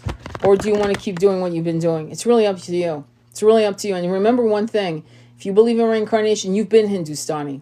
You've been Muslim. You've been Buddhist. You've been in religions you don't even remember, because there are religions long dead, long dead, that were around 3,500 years ago, 10,000 years ago. So don't get so caught up in your religion, okay, in this incarnation. Like, don't make your religion your identity. How's that? All right? And any questions or comments? But thank you for sharing that, Nando. Any questions or comments? Okay, are you guys ready for an oracle reading? And this is from the Sacred Rebel Oracle by Alana Fairchild, of course. And are you ready? I see it as a tool to help us. Exactly. It is a tool to help you. Absolutely. How come it's saying that? It's weird. All right, cool. That's the one I was saying, I left my head. Oh my God, how funny. Okay, well, why don't you download my videos and then you'll have them. I'm not kidding. The Om Gam Ganapataye Namaha, I'll do a video a day on different mantras, but I also have to do some content, to be honest with you, because people need to. The Twin Flame Journey is quite something. Listen, I'm going to share something with you. How many of you are Twin Flames? Can you raise your hand by actually saying me or yes or whatever? I want to see. I've got 19 people here. Can you type in how many of you are in Twin Flame Journeys? Me. Thank you. How many? Please, don't be shy. It's not a time to be shy. I need to tell you something. How many of you are in Twin Flame Journeys? Yes, I am. Okay, good. Yes, perfect. Okay, cool. Who else? Don't be shy, please. Come out of the woodwork, my friends. I don't know yet. Got it. Anybody else? I know there's more of you out there. I mean, okay. I don't know yet. And then, okay. So let me tell you what I just found out. And this is a friend of mine. I'm not going to, who told me she's my Doc Holiday, right? I think you probably can guess if you know me. Who it is. But she was watching a live of a mutual acquaintance who was talking about twin flames, and they were saying that soulmates are higher than twin flames, and that twin rays are only friends. They don't have sex. They're not lovers. The explosion that came out of my throat chakra in righteous anger. And they said there was no hierarchy. There is a hierarchy. Twin rays are the highest, and they come into hierarchy within twin rays. What does that mean? Well, so one person has a PhD in philosophy, another person has a PhD in brain surgery. There's a different hierarchy in that, isn't there? Isn't there? Okay. So if I'm in kindergarten, meaning I'm a high-level soulmate, and I have a master's as a twin flame, isn't that a hierarchy of understanding? Yeah, there is. So twin flames are below twin rays. Why? Because of all the runner chaser, the fear, the jealousy, the mistrust, the unconditional love that shocks the shit out of you, because a twin flame can do shit, and you would have left them. If they were anything else but a twin flame, you would have fucking walked a long time ago. But you don't, and that shocks you. You'll be angry at your twin, and then suddenly you're not angry anymore. Now, the anger could last a year, could last 2, but one day you collapse going, holy fuck, I can't live without them, and you call them. And the voice, that voice of theirs, it's like this incredible explosive nectar that hits your ear and travels into your soul. And the frequency of their voice, it's not so much how they sound, it's the frequency that your soul remembers, the tonal purity for you, personally you, of their voice, okay? And when you see them, everything you thought, all your anger, all your just falls away. And then you'll be in union, and then your ego will just step in, because it's the monkey mind, and we know what it does, right? So twin flames have those dynamics, and they're very, very challenging. They're fucking challenging as hell.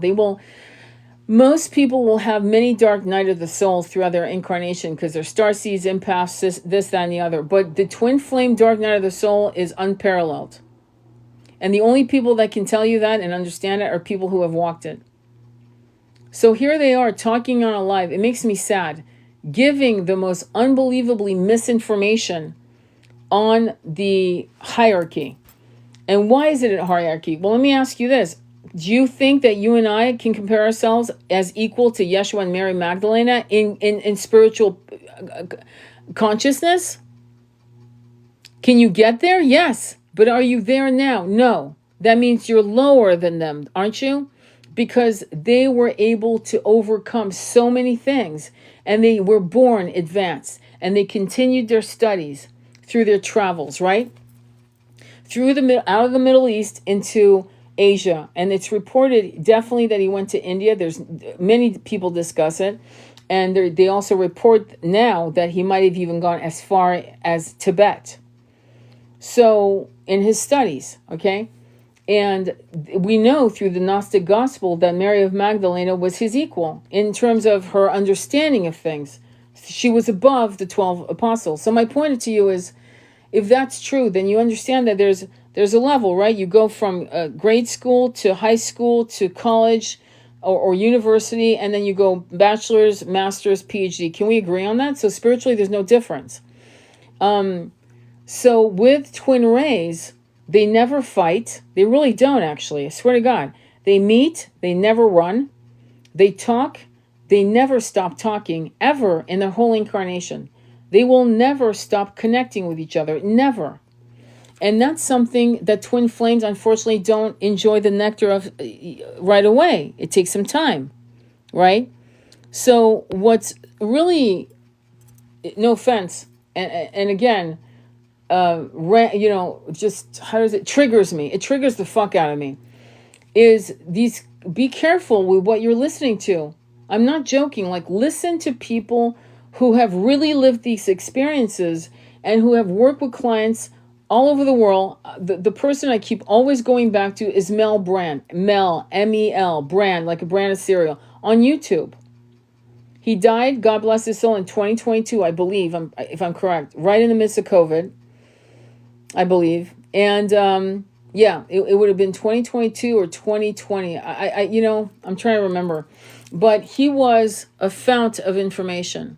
And he was a twin ray. And he knew what he's talking about. And he's rough. He's rough. The way he talks, he's rough. But he's rough to be kind. He's rough so that you can actually learn the truth. And he doesn't sugarcoat shit. And you could say I was one of his disciples. Meaning, I listened to a lot of his videos, okay? A lot. Probably damn near every one of them. And he was an incredible influence in me understanding where I was going through. Cassidy from Twin Flames 1111 was another one. They were all coming out in 2013, 2014. They were all out on YouTube, okay?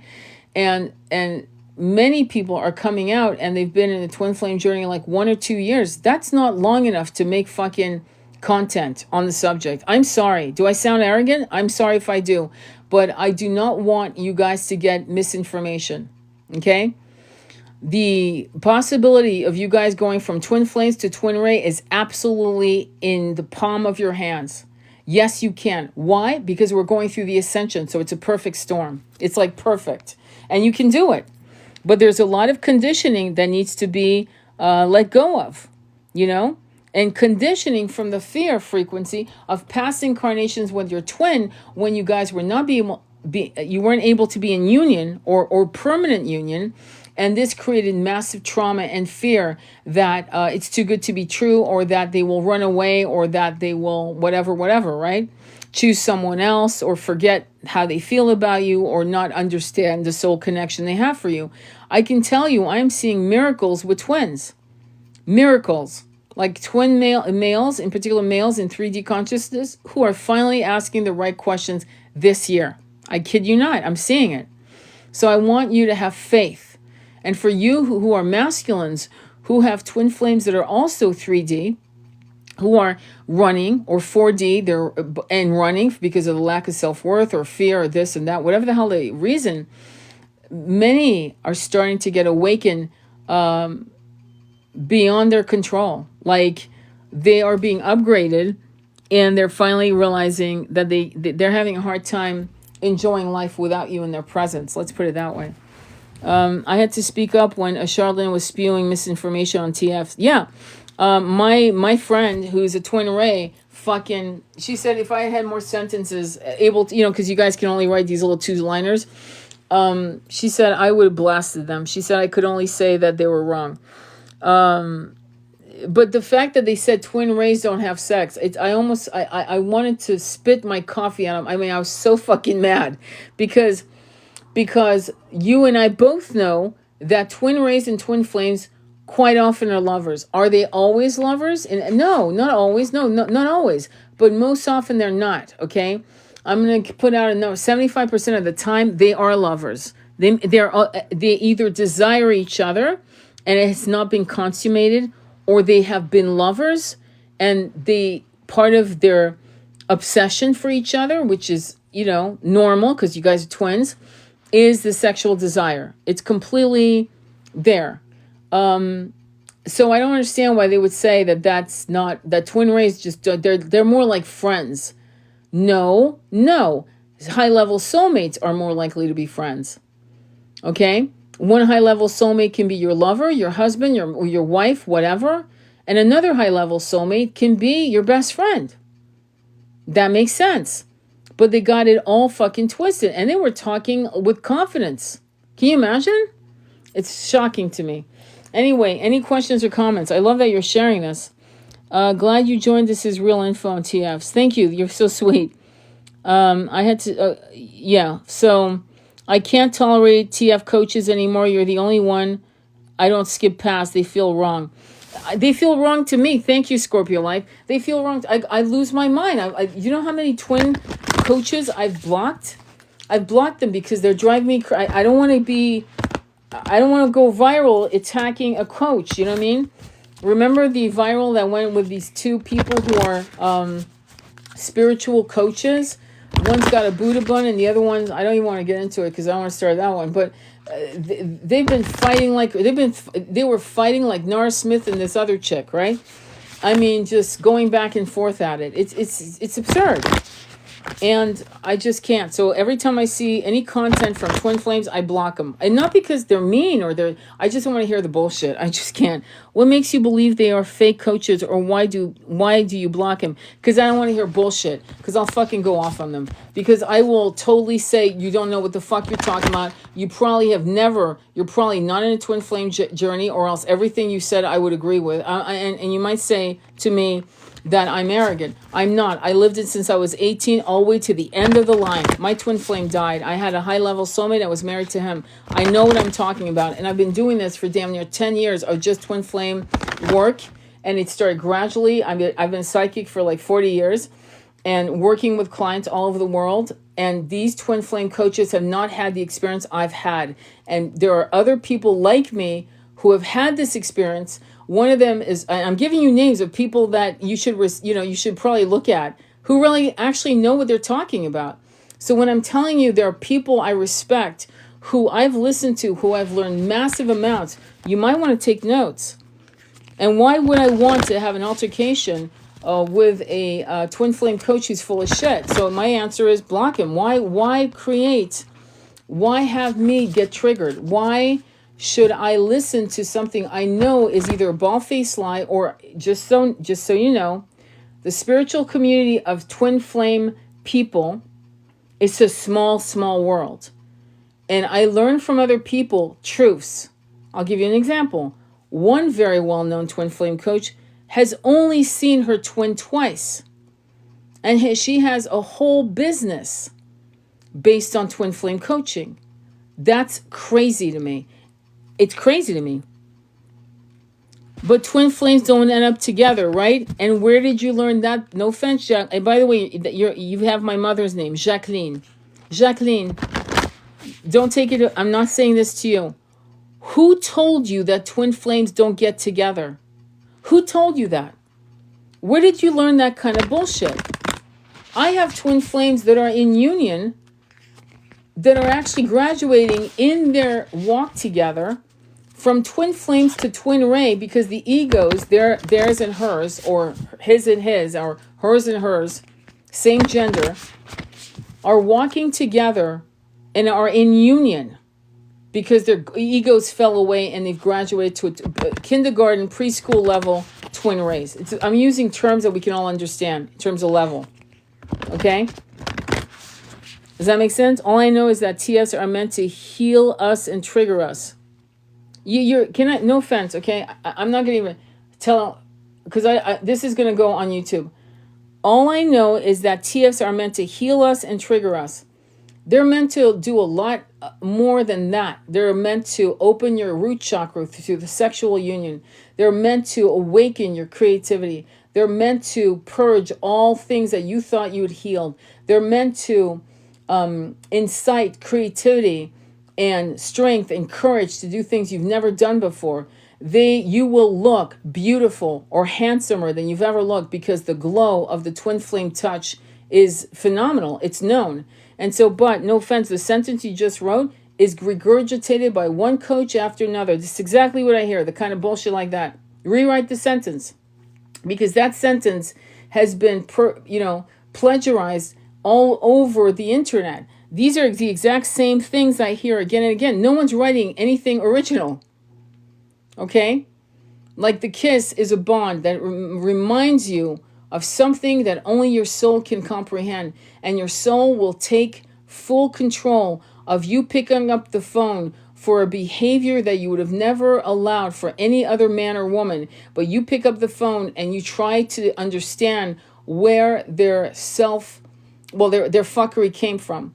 It's also where twin flames are ground to dust by each other's presence, so that their egos are literally pulverized, and they're able to finally see each other. I mean, really truly see each other and see their value in each other's eyes, and realize that you might not be my type, but I don't know, I can't get enough of you. I want to lick you head to toe. You're all I want. I love your smell, the sound of your voice, the way you look sideways, the way you look at me, every move you make is nectar to my very soul. And that is what a twin flame journey, especially when it turns into twin ray, becomes. There is dreams that you'll have, telepathy that you'll have with your twin. And the telepathy, it may be activated by your twin, but you'll find that you'll have telepathy with other people if you allow that gift to grow stronger and more powerful. Does that make sense? So to me, when I look at people who create content based on regurgitating half-assed information, the first question I would ask a person who you're about to hire to coach you: how many years have you been in union? Were you ever in union? Don't be rude about it, but ask them, how long have you been in union? When did you break up? Why did you break up? I'm asking because I'm looking for a coach who is going to really help me understand why I'm not in union, why there's a delay, what I'm not learning and what I need to learn. I need to understand this. And most of them don't really have the answers. It's all regurgitated shit. Now, you've got some great coaches out there. The Ulf from White Wolf Alchemy, Mel Brand, Remy. Remy's another incredible coach. I can give you a list, and I'm one of them, okay?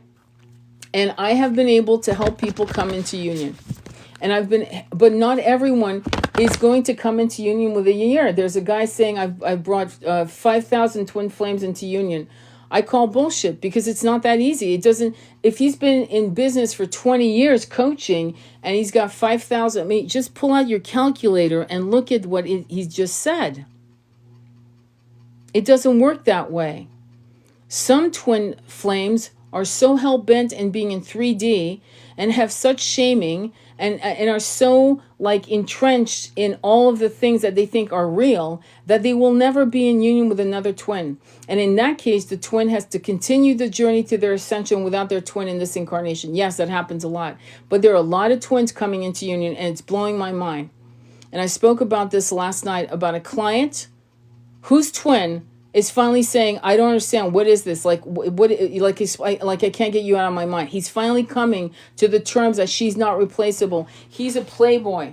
Okay. He chases chicks and chooses chicks. And finally he's hit the wall. I was doing readings for her. I've been doing readings for years for her. And I said, whatever he used to do, he's tried it and he can't finish how do I put it? He can't finish having sex with these women. In other words, he can't complete what he could complete easily before. Because you're now all he thinks about. He's comparing you to other women, and they're all coming up short. It's happening. And they had a conversation, and they met, And she said, that's exactly what he said. Like, he can't, yeah, no shit. That's what the reading, hello.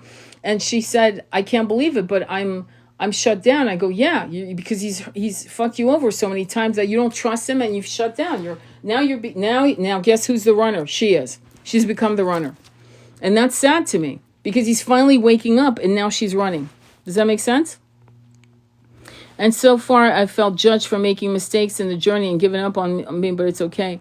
Don't feel judged on making mistakes. You're supposed to make mistakes. Okay, does that make sense? You're supposed to make mistakes. Of course you want to learn. So I have tons of videos you can watch, okay, on my TikTok channel. Just go on the profile page and just have fun. Scroll all the way down. If you don't see my dog, you've not gone far enough. You need to know what are twin flames, part 1, 2, and 3. You need to know what are soulmates, part 1. You'll see some plant medicine and then you'll skip certain titles. You go, yeah, I don't want to hear that, but I want to hear that, but I don't want to hear this, but I'll hear that, and let it roll. And then you'll learn a lot.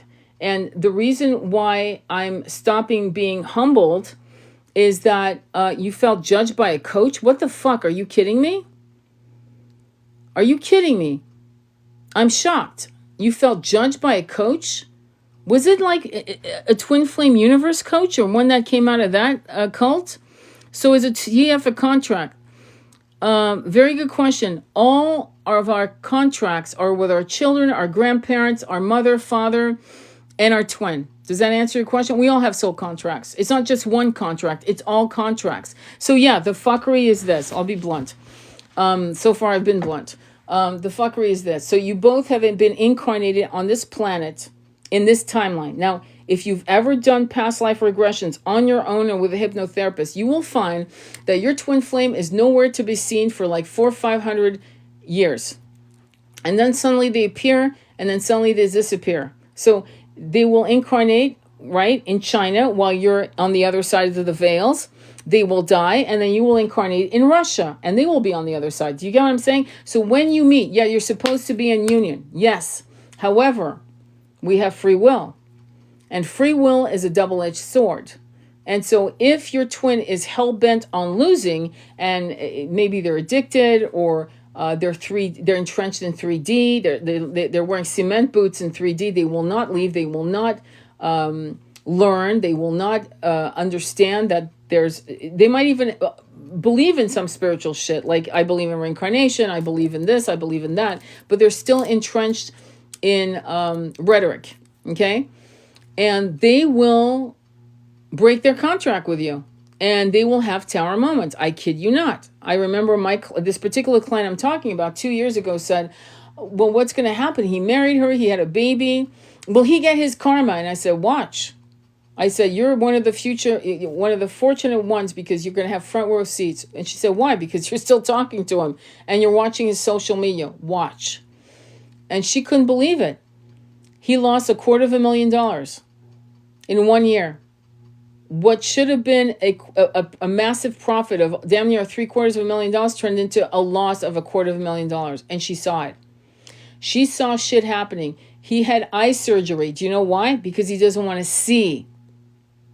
He's gained 50 pounds. Why? Because he's not with the right woman. He can barely, and he told her, and I told her for months, he's not having sex with his wife. He's not. He's miserable. It's horrible. He's in hell, and it's cheaper to keep her. Okay? So what I'm trying to say to you is that I never judged her, but from the giddy up, I had said, you have to wake him up. You have to wake him up. What did that mean, wake him up? It meant letting him read what I call primer books on spirituality.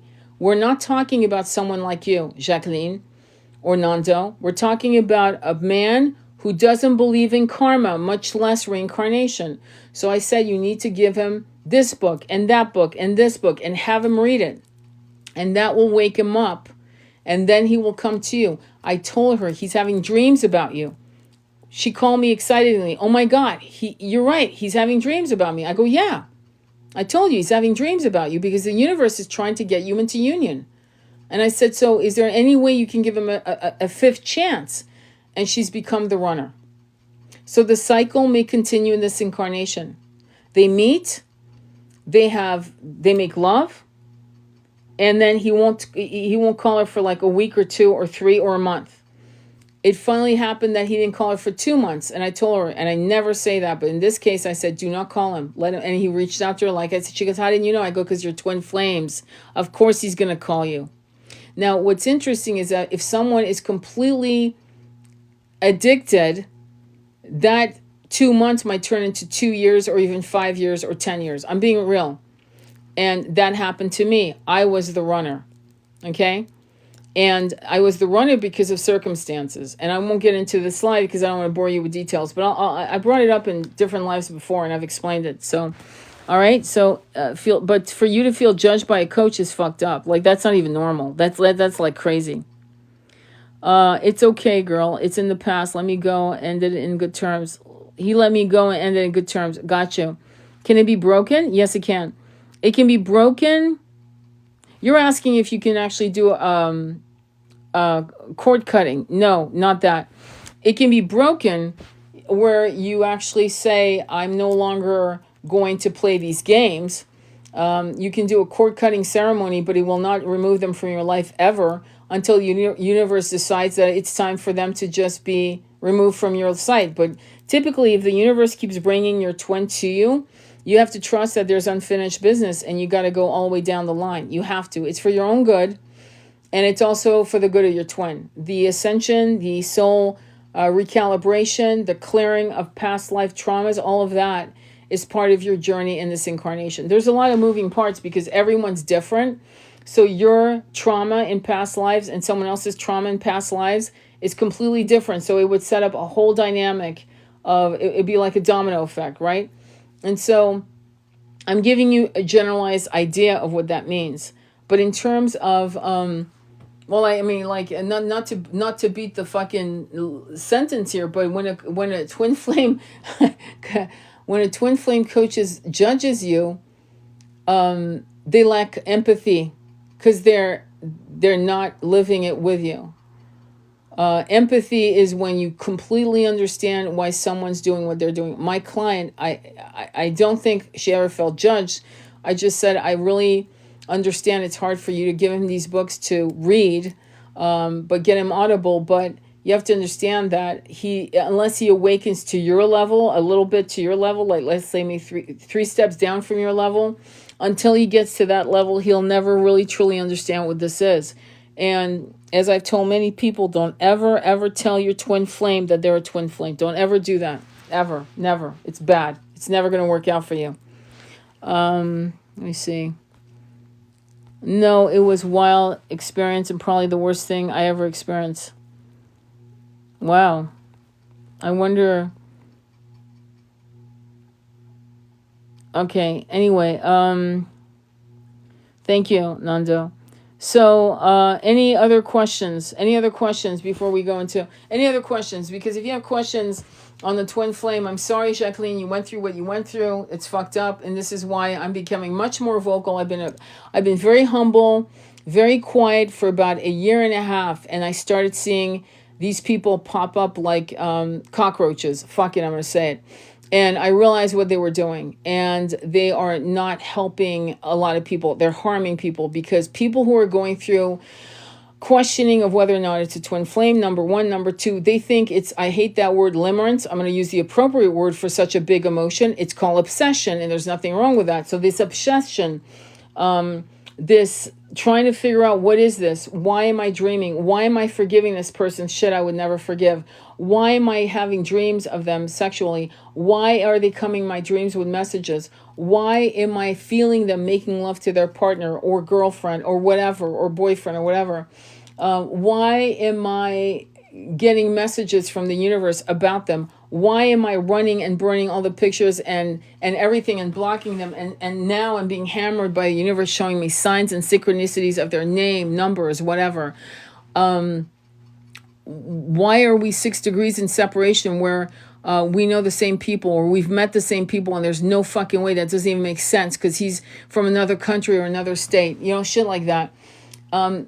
As you progress through this journey, you'll start realizing the synchronicities, and you'll learn very quickly how the universe communicates to you when you're about to turn your back on your twin. You'll get hammered. You will get hammered. And if you don't recognize that, then there's two things happening. One, you're still awakening to your whole truth as a spirit. And so you're maybe in 4D and you're not hitting 5D at all. I'm being just, or two, it's not your twin. It is not your twin. It was a high level soulmate and you were misdiagnosed by yourself or by someone who told you the wrong thing, because a lot of psychics, tarot readers use twin flame, the title twin flames, like confetti. Everyone's a twin, everyone. And unfortunately, I've done readings for people and unfortunately, fortunately, because in some cases my clients didn't want it to be a twin, and fortunately it wasn't. And sometimes, unfortunately, it was. Okay? So that's how it goes. Any other questions or comments or your shares? Oh, thank you. That's very kind of you. Jacqueline, you are going to learn so much with Tony. I'm just starting now to learn too. Yeah. So let me see what else. My TF did do a lot of damage and I did reflect and heal, but now I don't want to ever talk to him. Yeah, I understand that. Him. Never reach reunion. No, I never said that. I said some people will never reach union. Him and many people can. But one of you is going to have to put your ego at the door. I'm being straight up. If you're both in your egos, no, you can't. It's that simple. It's not going to happen. Because if you think that they need to call you and they think you need to call them, and if you think they need to apologize, when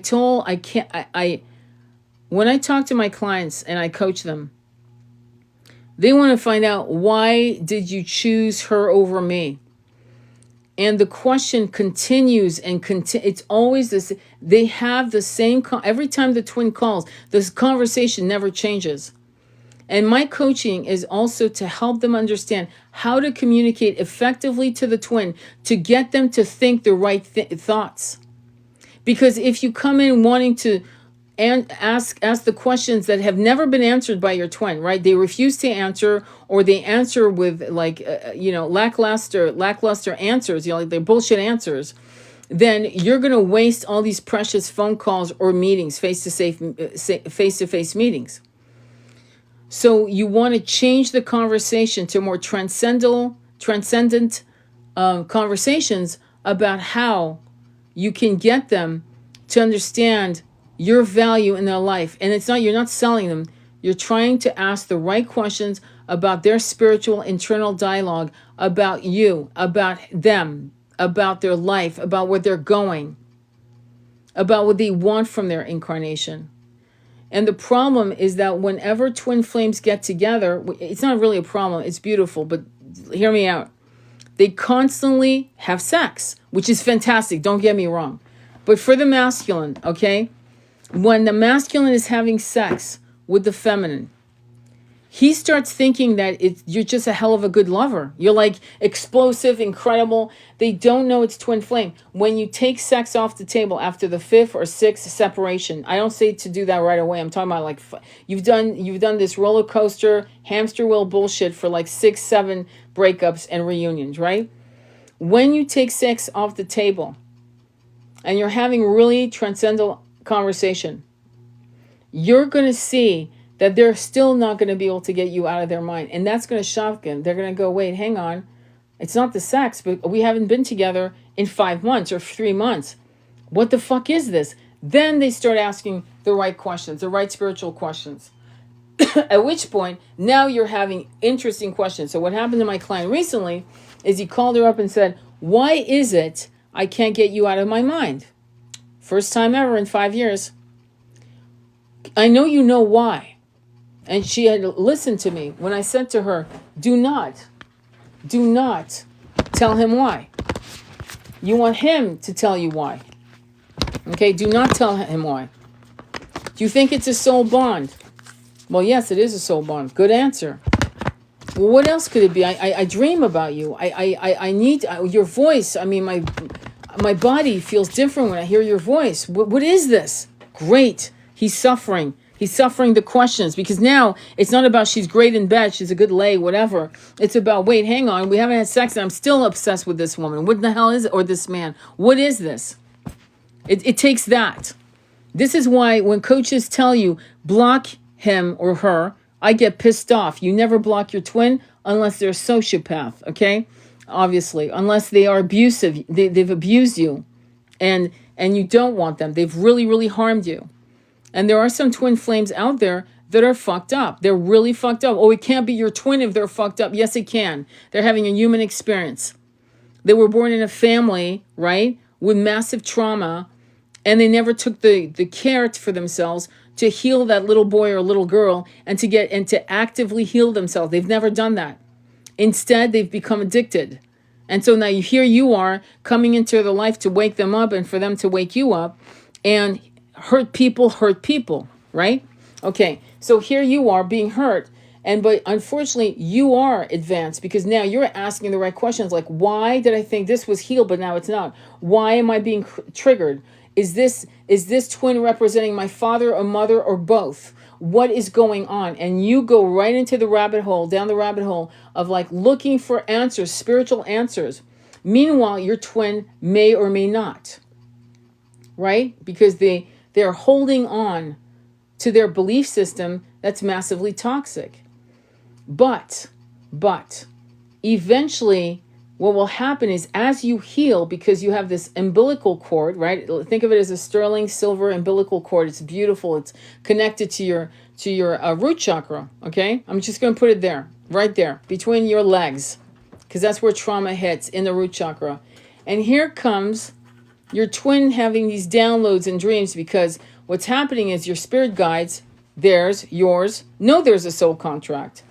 And so now they're being activated to wake up drip by drip, and now they're starting to ask the right questions. It might take 5 years. It might take 2 months. I don't know. Every situation is different. But suddenly one day they text you. That's why if you block them, you'll never get that text. Don't block them. And here they go texting you, can you talk? And I would suggest a FaceTime call.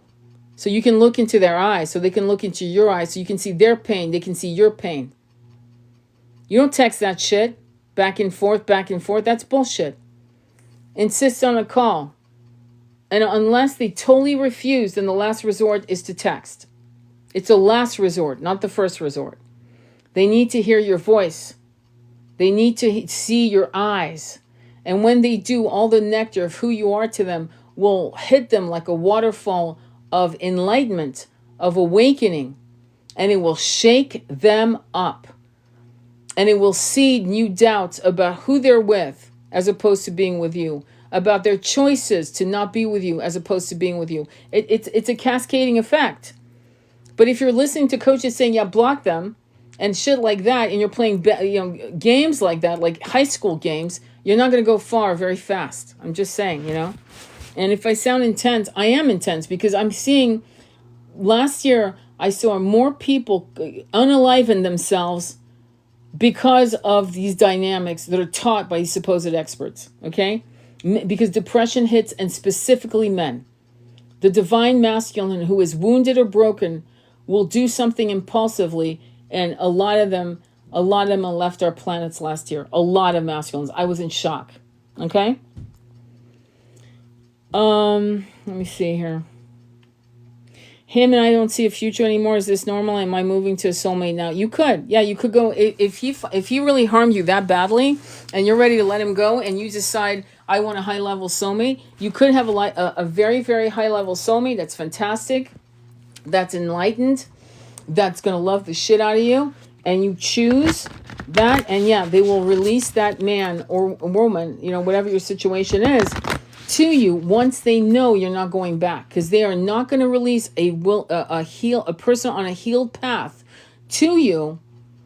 They won't if you are still hankering for your twin. They're not. Why would they? That's bullshit. Here's this person that's fantastic, that's healed themselves, that maybe they've been celibate. I don't care if it's a man or woman, celibate for a year, 2 years, whatever. Okay?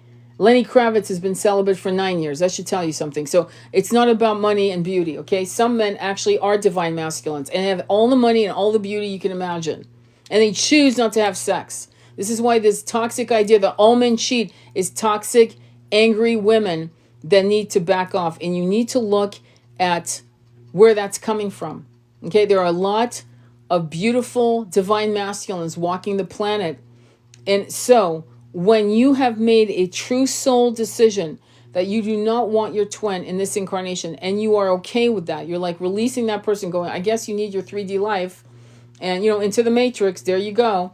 I guess you'll wake up, I don't know, whenever, and I surrender, in this life or the next, I surrender. So yeah, I'm ready to take on a new beloved. And at that point, when they know that you're not going to hurt that beloved coming in, that is on their healing journey, that's done massive work, that's been celibate, the whole bit, yeah, then you'll find your high-level soulmate. Then you will be in union, and it might be a lesson where your twin goes, oh shit, no, hang on, and it'll be too late, because you will not harm that person, and you will never choose your twin over your high-level soulmate, because why would you harm the very beloved who loves you and cherishes you and treats you like a goddess or a god, right? Why would you put that in jeopardy for the fuckery your twin has shown you time and time again? Unfortunately, that will be the truth for many. For some of us, like myself, I came into union with my twin, okay? And it was permanent union until he passed away, okay? But it was an amazing journey for us. And we had a lot of breakups, but we lived for many, many years together. And we had a lot. You can be in bed with your twin and still be in separation. I hope you get that, right? So sometimes some of the betrayals are massive. Sorry, that was a continuation of my first comment. I don't think you saw my first comment. No, I didn't see your first comment. Hang on. I can't find it. Fuck. Yeah, I can't find it. Good morning. Well, I don't want no man after what he did. I'm afraid of men now. And that is a massive problem. Mine uses manipulation, gaslighting, treats me as if he's punishing me, but it comes from yeah. Okay, so Jacqueline, here's the thing. Jacqueline, that's how I say it, okay? My mother's name. If you're going to allow one man, I don't care if it's your twin. I really don't give a shit if it's your twin. Destroy your ability to love men, to love anyone. Because if you think that suddenly a woman's going to give you what a man can't give you, I'm sorry, it's going to piss a lot of people off. But if you feel that you're going to find true love with another woman, and you're really more heterosexual than bisexual, then you're going to hurt yourself, because you're going into Delulu land. If you allow one human being to fuck you so badly that you're afraid of men, in other words, to allow yourself, it's not that you're afraid of men, my love. You're afraid of yourself. You don't trust yourself because you never developed intuition, or what if you had intuition, it was so stepped on, so ripped up that you don't even know where it is anymore. And that's why meditation, working on your chakras every day, is going to help you. It's going to help you. Okay. The reason why I don't want to be with another man after my twin passed, who's a twin ray, I'm a twin ray, is because I really don't want to put myself in between me and my twin, period. I'm still married to him, technically, in my mind. I still feel his energy. He's with me every day. I don't need the companionship, and it would have to take a very amazing man for me to for my head to turn. Amazing. He'd have to be mind-blowing. And then I would still go into meditation with my twin and say, what do you think? I would ask him. And if I got a neutral or zero, I would do nothing about it. I would trust that was the answer. Do you get? So I'm just sharing my own take on my experiences. But if you allow one human being to fuck you up and shut your heart down and shut your root chakra down and shut basically yourself down, you are going to not have a life that you deserve. You will live in fear, not just men. You're saying men, women even. You might meet an amazing high-level soulmate where you've never thought of yourself as bisexual ever, and here comes a woman walking, going, holy fuck, I'm not bisexual, but who is this woman? And you can't get her out of your mind, and you want to make love to her, and these emotions never came out of you before, and suddenly it does. And it's not me trying to be politically correct. It's actually happened to my clients. I had a heterosexual male who love women, their breasts, their hips, their thighs, their neck, their faces, their lips, loved women. Insane. Met a man. He was like, what the fuck's going on? I go, it's a twin flame. What the fuck? Why? Yeah, that's a very good question. Why? I'm not going to tell you what I told him because it's involved. Okay? But I can tell you this happens. So really, it's not that you don't trust men. You don't trust yourself. Because if you trusted yourself, you had discernment and you had real coherence, connection with your heart chakra, you would know an asshole from a mile away by the way he walked, by the way he looked at you. You would know, yeah, next. Immediately, within seconds, you'd know. So that's unfortunate. I hope you can get out of that mindset immediately. I hope you can do it fast because you need to. In the interim, there's a guided meditation. Look up on my profile that says Purging Past Lovers and Predators. I highly recommend you do that, okay, to clear your energies. Highly recommended, okay? Every man hurt me, including my mother, so I'm afraid of both genders. Exactly. And not afraid of my twin, I'm afraid of my past girl. Well, if I were you, I would work on that, getting close to them.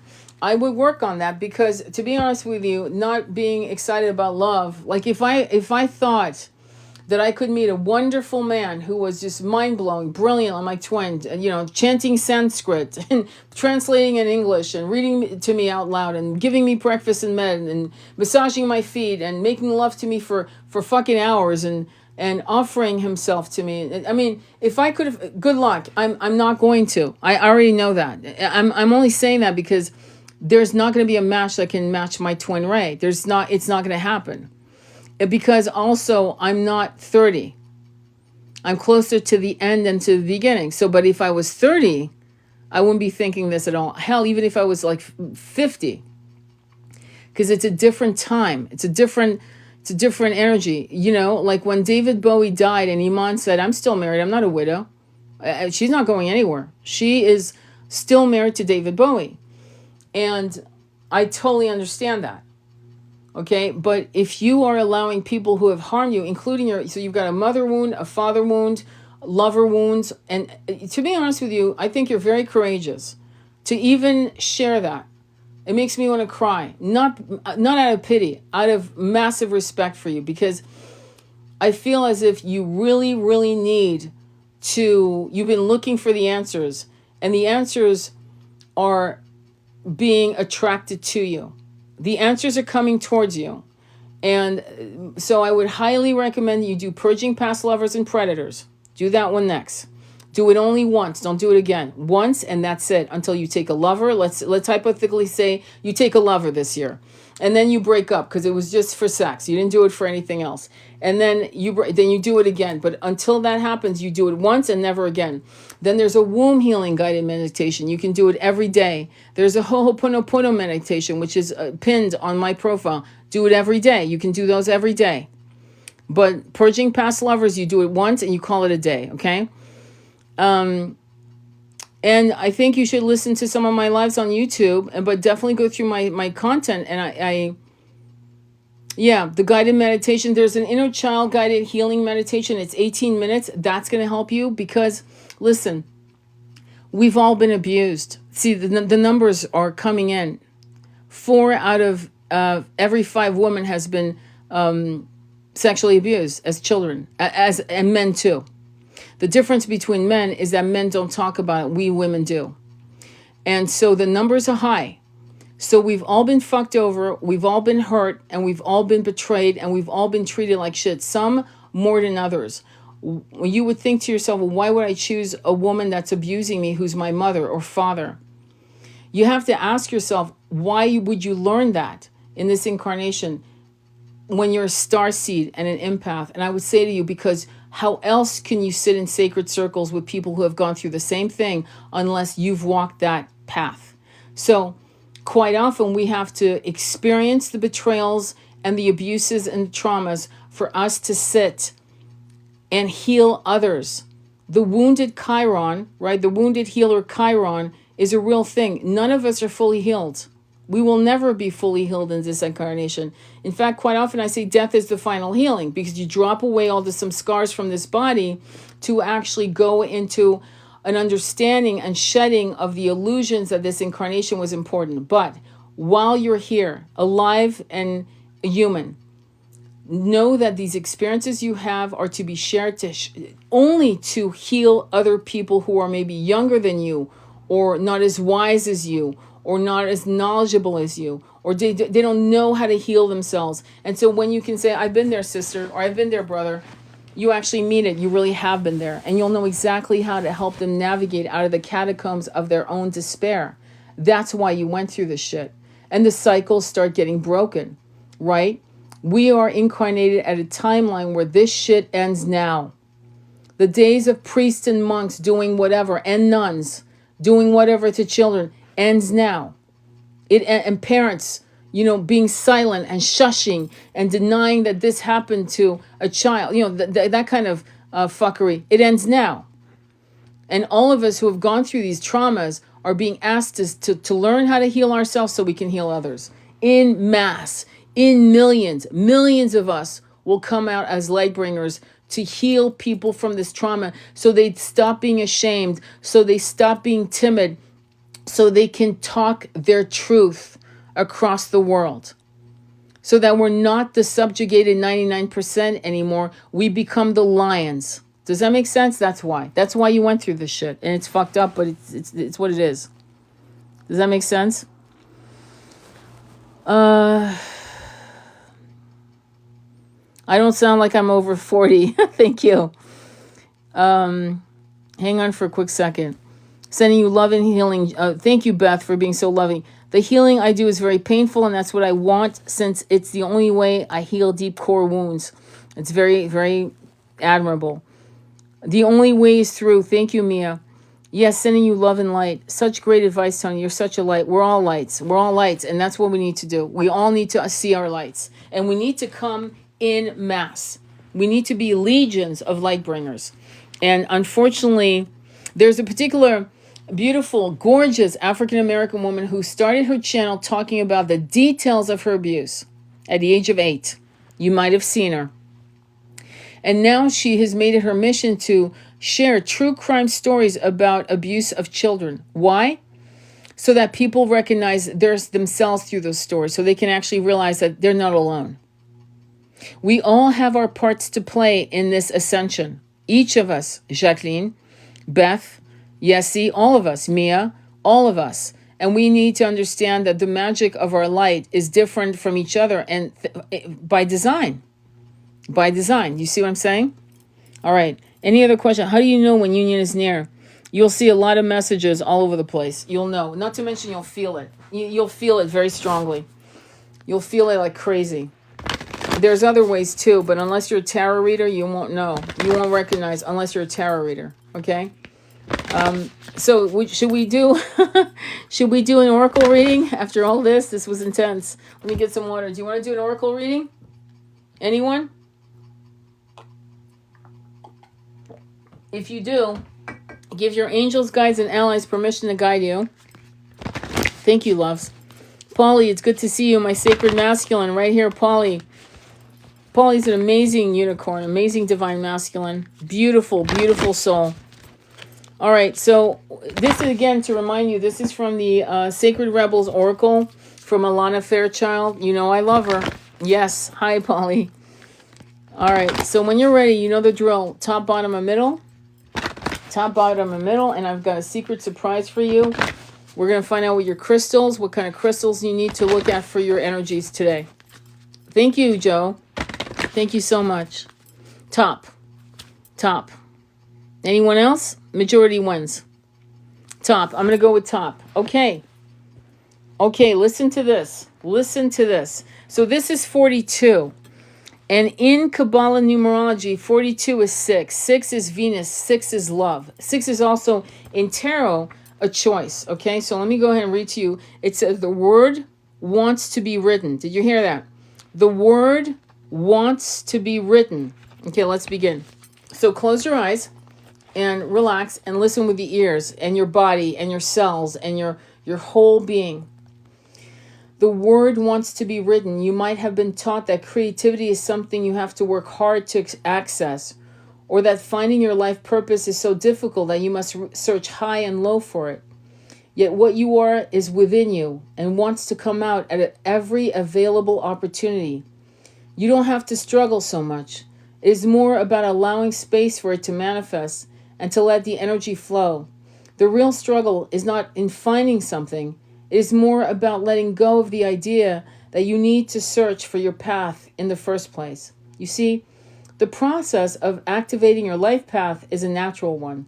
The effort is in getting out of the way, not in making something happen. Did you hear that? The effort is in getting out of the way, not in making something happen. As for being yourself, that is the foundation from which your true life path will reveal itself. Being yourself becomes easier when you give yourself permission to love, honor, and accept yourself in all circumstances, especially the ones where you might be more tempted to reject and judge. Give the sacred rebel within the opportunity to decide your values, irrespective of whether they meet with general social acceptance. This oracle brings you the message that what you are dreaming of or seeking to do, create, live, or manifest is actually very natural for you. That is why you want to do it. Exactly. Let me explain what she means when she says this is why you want to do it. Before you were incarnated, there were certain gifts. I'm going to call them gifts for the purpose today. Gifts, desires. They were given to you like light codes before you took on this incarnation. As Mia, Beth, Jacqueline, VDRS, Polly. And so they were handed to you so that when you grew up, you could express those gifts, those desires, those passions into the world to heal the collective, not just to heal yourself or to gain pleasure from it, but to heal others. And that's why you have to trust that. And what happens when you go through massive trauma is that you forget who you were. So an exercise I want you guys to do tonight, before you go to sleep, is to write down what you really desired to do, what you aspired to do when you were a little boy or a little girl. Remember what you wanted to do and what you wanted to become. And then see if that's still a match. And if it isn't, ask yourself why. Was it because others told you it was not, logical? Was it because other people told you that it was impossible? What was the reason why you were told you couldn't be X, Y, and Z? Or is it you? Is it you that has thought it's too late now? Samuel L. Jackson got into the movie industry way later in his life. In fact, there's a lot of actors that were in their late 40s when they started out. For example, some writers didn't start writing their first novel until they were 40. Jack London died at 40, having written all his books, Call of the Wild, White Fang, so on. But some people started writing at 40. Grandma Moses started painting in her 90s. Am I correct? Correct me if I'm wrong.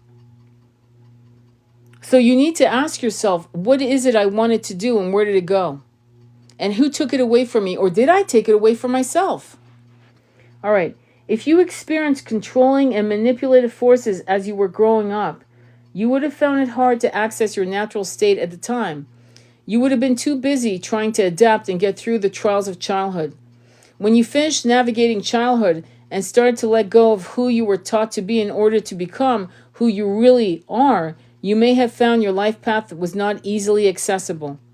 That is simply because your true and natural self was covered by layers of shame from the early conditioning that you had to be other than you are in order to win love or acceptance.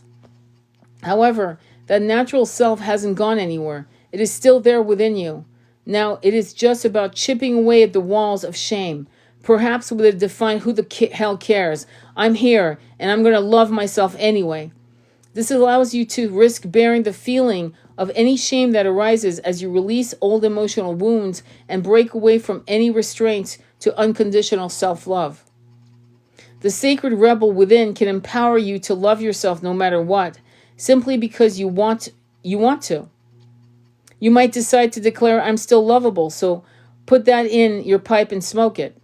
This will send an energetic message to whomever shamed you in the first place, whether they are meant to or not. Yeah, if you guys are going through any of this, look at my guided meditation inner child healing for 18 minutes. There's a mantra, Ahom Prema, I am divine love. Ahom Prema, I am divine love. Very important, okay? Your message could be going to a parent, school teacher, sibling, friend, lover, or anyone else that was struggling enough with their own shame wound that they couldn't help but dump it on you. You can be free to realize that the shame is just an emotion, not a truth, and you can defy any hold it has ever had on you and your ability to love yourself. This oracle brings you to the guidance that you are now powerful enough to break the cycle. It is time to stop the shame and claim yourself in love instead. What you want to write, sing, dance, or become is you. It is natural. Drop your defense, get into the grit, and confront the power that any old shaming has had over you. It's finished now. It's time for you to be naked with yourself, acknowledge how gorgeous you are, and get on with your work. Life is urging you to do so because the work wants to happen. What you want to create wants to be created. The word wants to be written. You just need to let go of any remnants of the past that have been in your way. Step firmly over them and on your path. I've been doing the Ho'oponopono. I get upset because it's us apologizing to the ones who've hurt you. No, the Ho'oponopono guided meditation is actually for you. It's actually a guided meditation I've created for you to actually forgive yourself. Watch the one that I did. Okay, go check out. It's pinned on my profile. And it's actually a Ho'oponopono for self-forgiveness. Because what happens when you've been harmed and hurt is that there's a point where you might blame yourself. Like that little girl inside of her thinks that maybe she did something wrong for that to happen. Maybe she deserved it. And the Ho'oponopono is a way to release that into yourself. It has nothing to do with forgiving others, at least not yet. Because the first person you have to forgive is yourself. Why? Because you don't trust yourself. And you don't trust yourself because something in there is stuck. Does that make sense? All right. But the Ho'oponopono is for you. You need to do you first. Give yourself the oxygen first before you start forgiving other people. Okay? Because right now what you need is a lot of self-adoration. Does that make sense? And once you feel, after 6 months of doing that, a sense of recalibration and a sense of empowerment, then you can attempt to start doing a Ho'oponopono. In fact, you can even say, when you sage yourself, you can sage yourself first and then sage somebody, all the people you really love who have your back. And then the last person or the last few people would be the ones you have to forgive. And in the beginning, it'll feel like chewing on broken glass. I'm not going to lie to you. It's a fucking bitch to do that. I've done it and it's a bitch. But you do it until it no longer feels like broken glass in your mouth. And what you would do is say, I forgive myself and I forgive you. I forgive myself and I forgive you. I usually do it 5 times. And then, or 6 times rather. And then I say, I forgive you and I forgive myself and I release you back to the universe with gratitude. And that's it. Okay?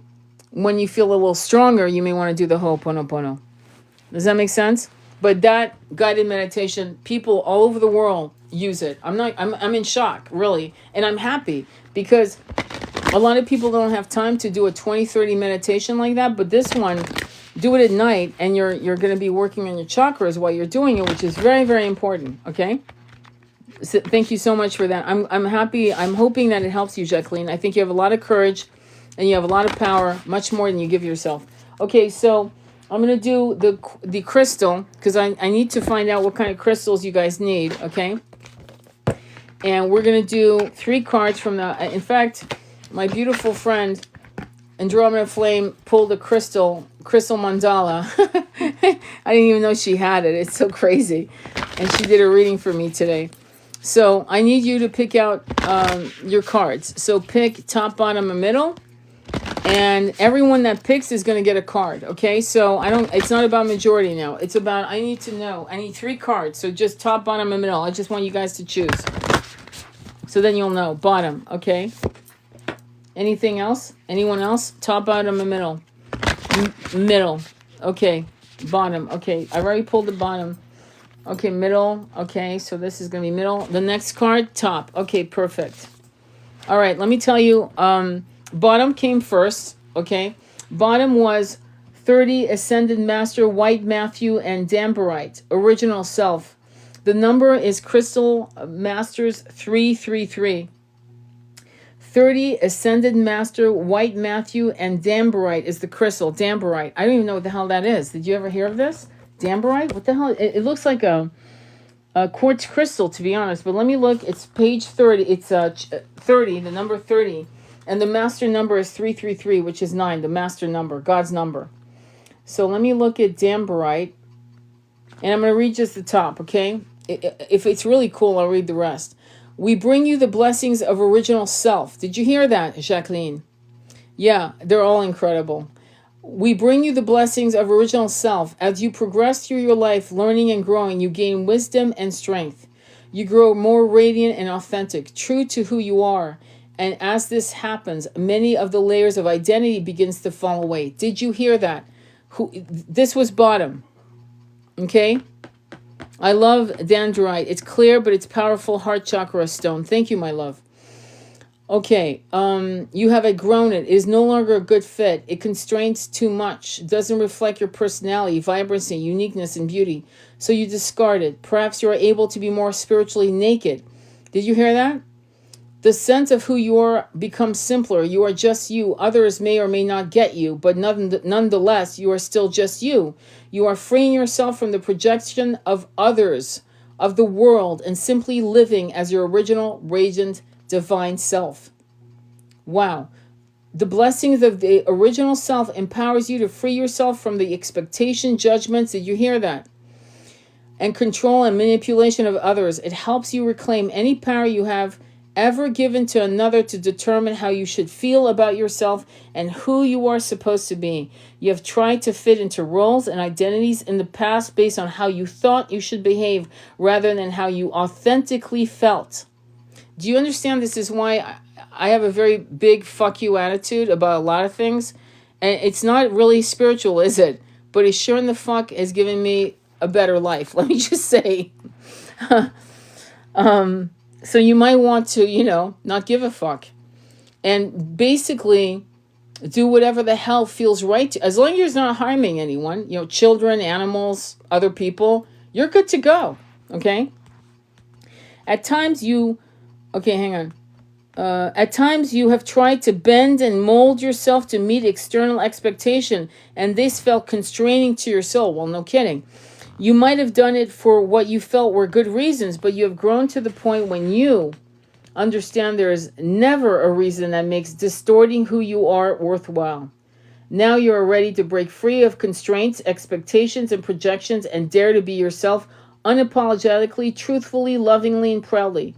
As you take that step, you are honoring yourself and you are honoring the source, the great creative intelligence that designed you to be as you are in truth. I'll stop there. Oh my God, that's right. There you go. Okay, did you hear that? Okay, yes, Jacqueline, that was you. All right, middle was 45, Goddess Gaia and Ocean Jasper. Goodwill, crystal goddesses, okay? And that's 888. That's the numbers. Crystal goddess is 888. 45 is 9, God's perfect master number. Goddess Gaia and Ocean Jasper, okay? All right, Goodwill. So 45. Let's go to 45. Any questions? Are amazing, right? Jasper, yeah, that's really cool. Very, very cool. Isn't it insane? It's insane, isn't it? Exactly what I'm working on, being my authentic self and not hiding. Exactly. Exactly. Okay, so 45. Let's go to 45. Let's continue. Now, just so you know, I didn't read the whole thing. There was more. But I read I wanted to read more for Jacqueline and for many of you who needed the message. Bear with me. And then we're going to learn one more chakra, one more mantra. Okay. So 45, Goddess Gaia and Ocean Jasper. Again, the number is 888. Let's begin. We bring you the empowerment of goodwill.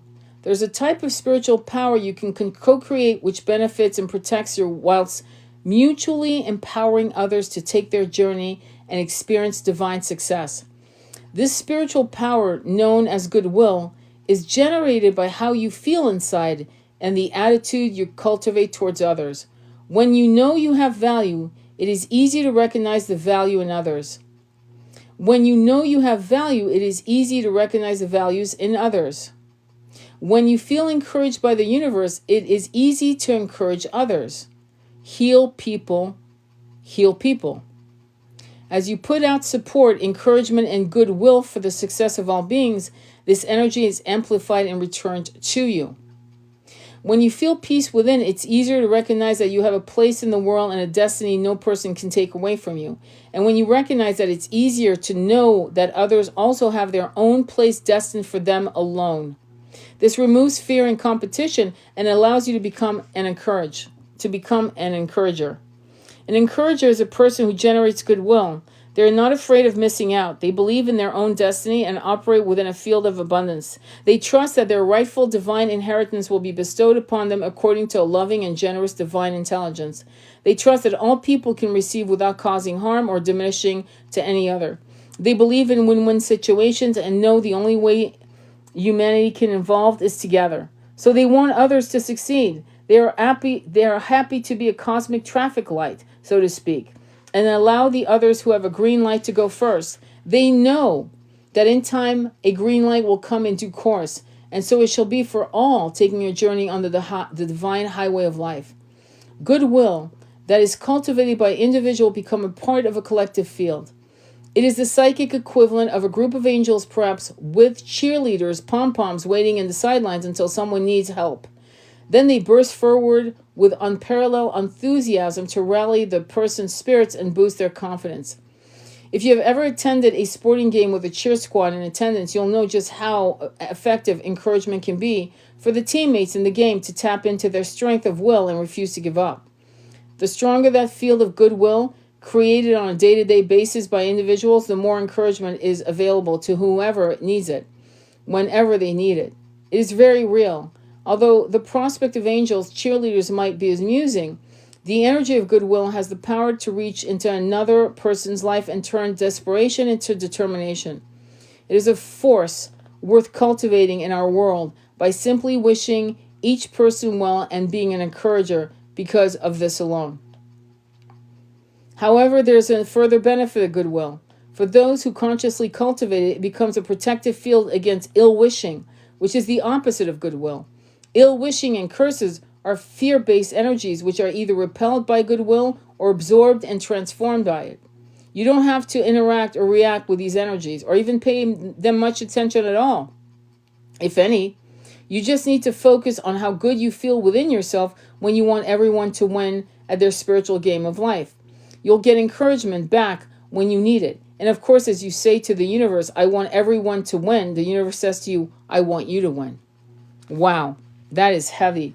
Heavy, heavy, heavy. Let me read your 1111. Oh my God, that's insane. That is so cool. Wholeness produces wholeness. Yes, I can be that person. I just have to let go of control and practice surrendering. Exactly. I want to reach inner union so badly. Sweetie, you're probably steps away. What you seek is seeking you. So relevant here to make sure others evolve by teaching and healing them. Can you imagine if we were all shamans, all high priestess and priestesses, all druids and druidesses, if we actually worked together, which is the 5D New Earth, and we were all on the same page, how fun our conversations would be, how abundant we would all be, how safe we would all be. We would have a plethora of, like an abundance of dark holidays. We would have so many people who are just happy. We wouldn't have these wars and the famine and the bullshit. We wouldn't have the Black Rocks and the Vanguards. We wouldn't have any of that shit. We would have us. And we would be enough, 1212 was on your clock. Wow. All right, so the last card, what was it? Bottom, middle, and top, right? Okay, so this is top. So this is called 25, which is 7, which is the journey. Thank you, Andromeda. Beautiful reading. Jasper Green, heart chakra. Yes. 25 is Ascended Master Yogananda and Radonite. Empowered services, and again, here we come again with a number, Crystal Masters 333. Thank you, sweetie, for Andromeda. Follow Andromeda, Jacqueline. Anyone here that's new, follow Andromeda. She has amazing videos on chakras, okay, and other things. All right, she's my Doc Holly. She's my best friend. Okay, she's an amazing woman. Okay, so let's go right into 25. Again, I'll repeat it. Ascended Masters, Yogananda and Rhodanite. Yogananda, was it Yogananda Paramahansa, who wrote the autobiography of a yogi, right? His life story. Holy shit, what a book. All right, let's go. Let's go right into 25. 25 in Kabbalah numerology is 7. That's the journey, okay? The journey. Listen to this, Jacqueline. This is for you or anyone else that this means a lot to. How many people do we have? 36, 9. You can't make this shit up. Release the dark wound. Let love live. Oh my God. Okay. Release the dark wound. Let love live. If we detach something from its source, oh my God. This is insane. Okay, you guys are going to laugh. I have both books open. Guess where I'm reading this from? I'm reading it from Sacred Rebels, but because I did it by mistake, nothing's a mistake. I'm going to read it, then I'm going to read the actual book for the crystal. Okay? I was looking at your comments and getting the book, but let's listen to this because this is right on the mark.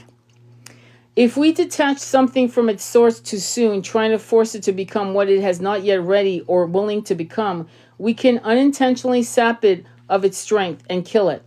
There's a dark wound in the consciousness of humanity which demands perfection and denies process.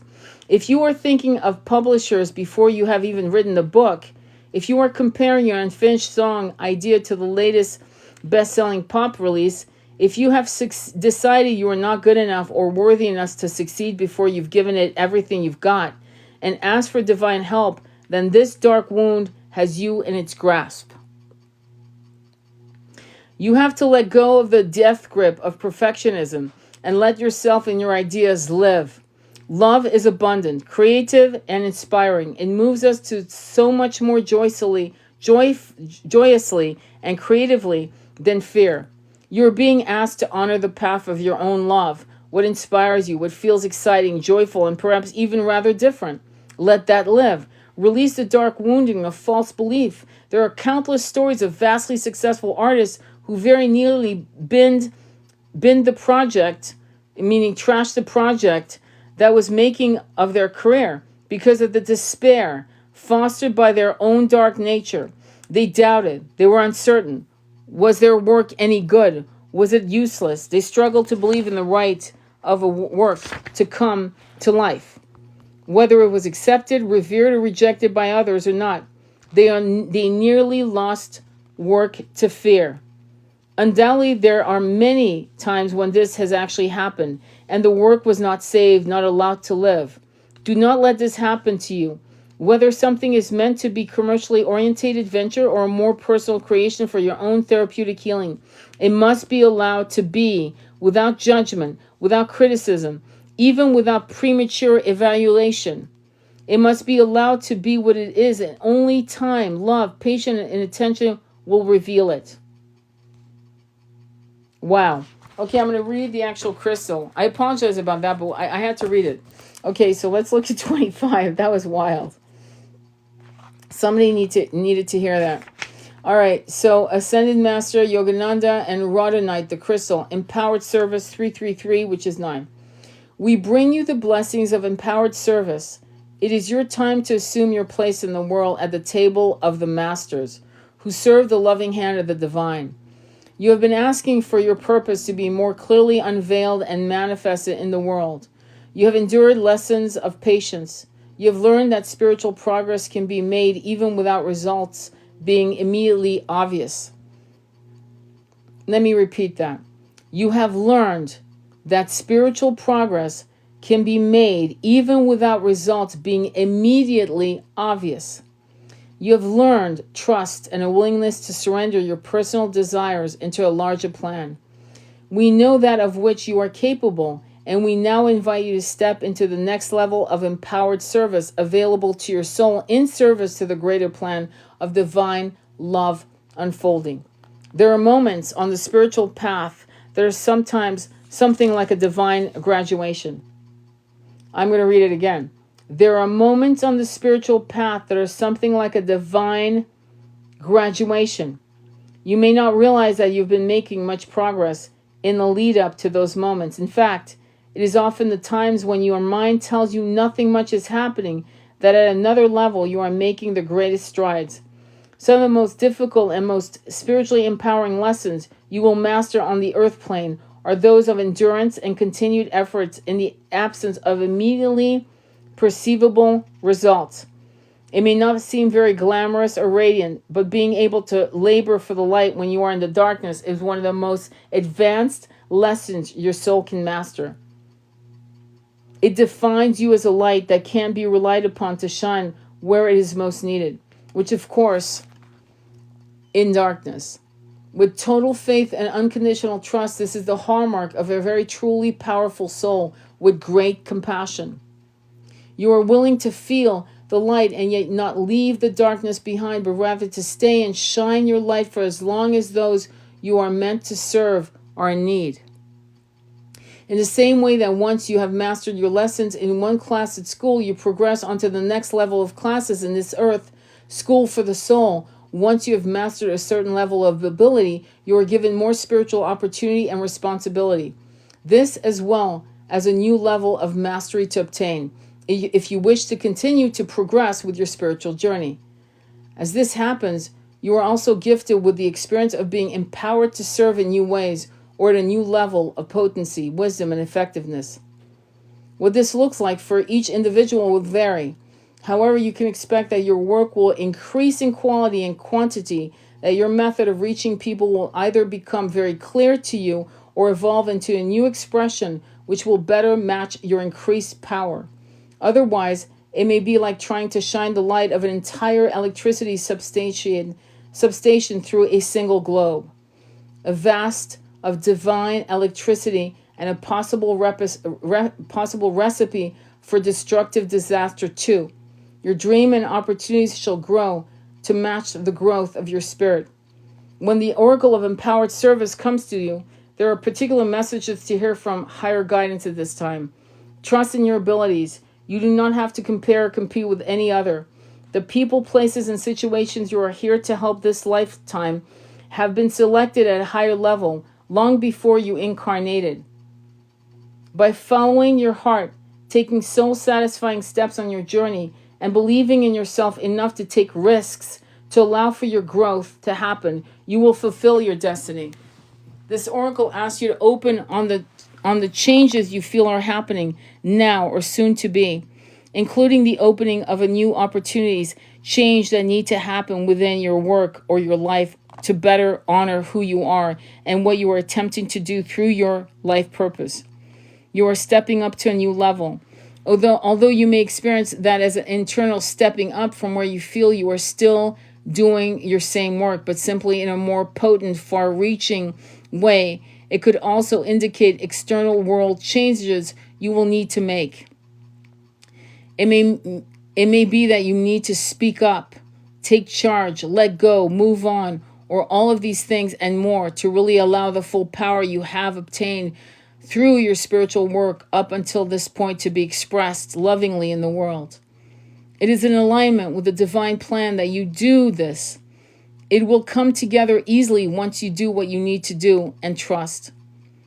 Finally, if you've been dreaming of something, wondering if a vocation or life path you fantasize about could translate into a real vocation, this oracle brings you a confirmation that you will be given the opportunities to do so, empowering to manifest your passionate purpose according to the loving plan of divine will unfolding.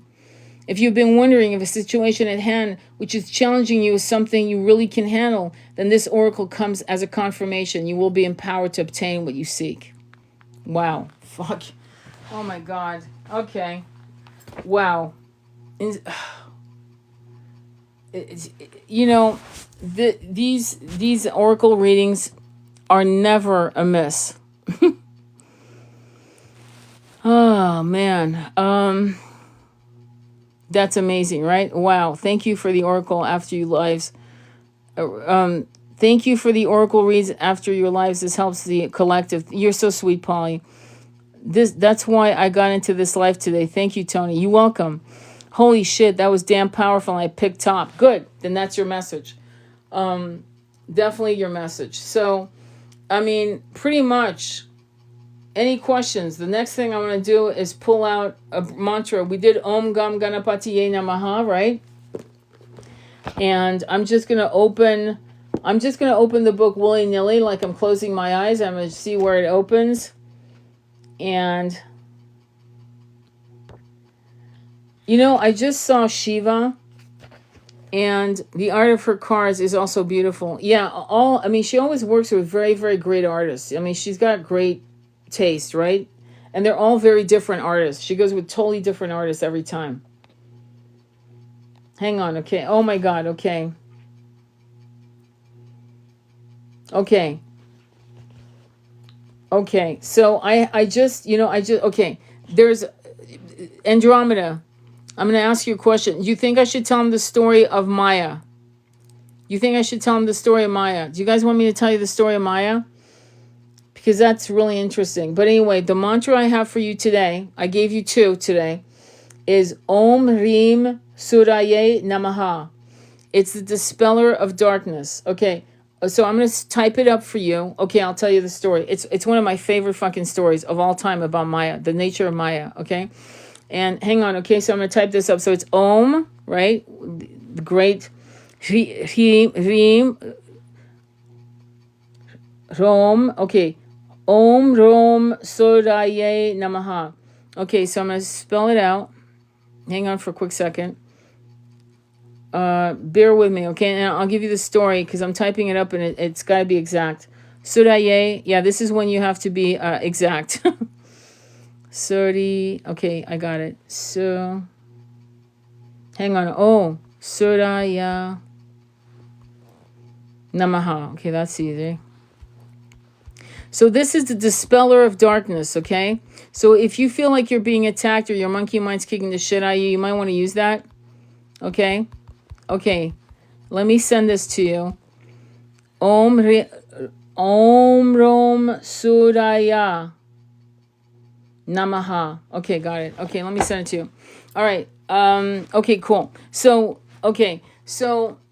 Shiva is a blue god. Let's just start with that. So it's like Krishna, right? And Shiva is walking with his devoted disciple, and he's like, I want you, great Shiva, great Lord, to tell me the nature of Maya. And Shiva and his disciple are walking across a riverbank. And he's silent for a while, and they come across a farm on the opposite side of the river. And he says, I will tell you the nature of Maya. If you go across the way and to these farmers and bring me back a cup of milk. And the disciple will do anything for Shiva. And of course he says, yes, Lord. And he goes into the water. It's hip deep. And he crosses to the other side, knocks on the door.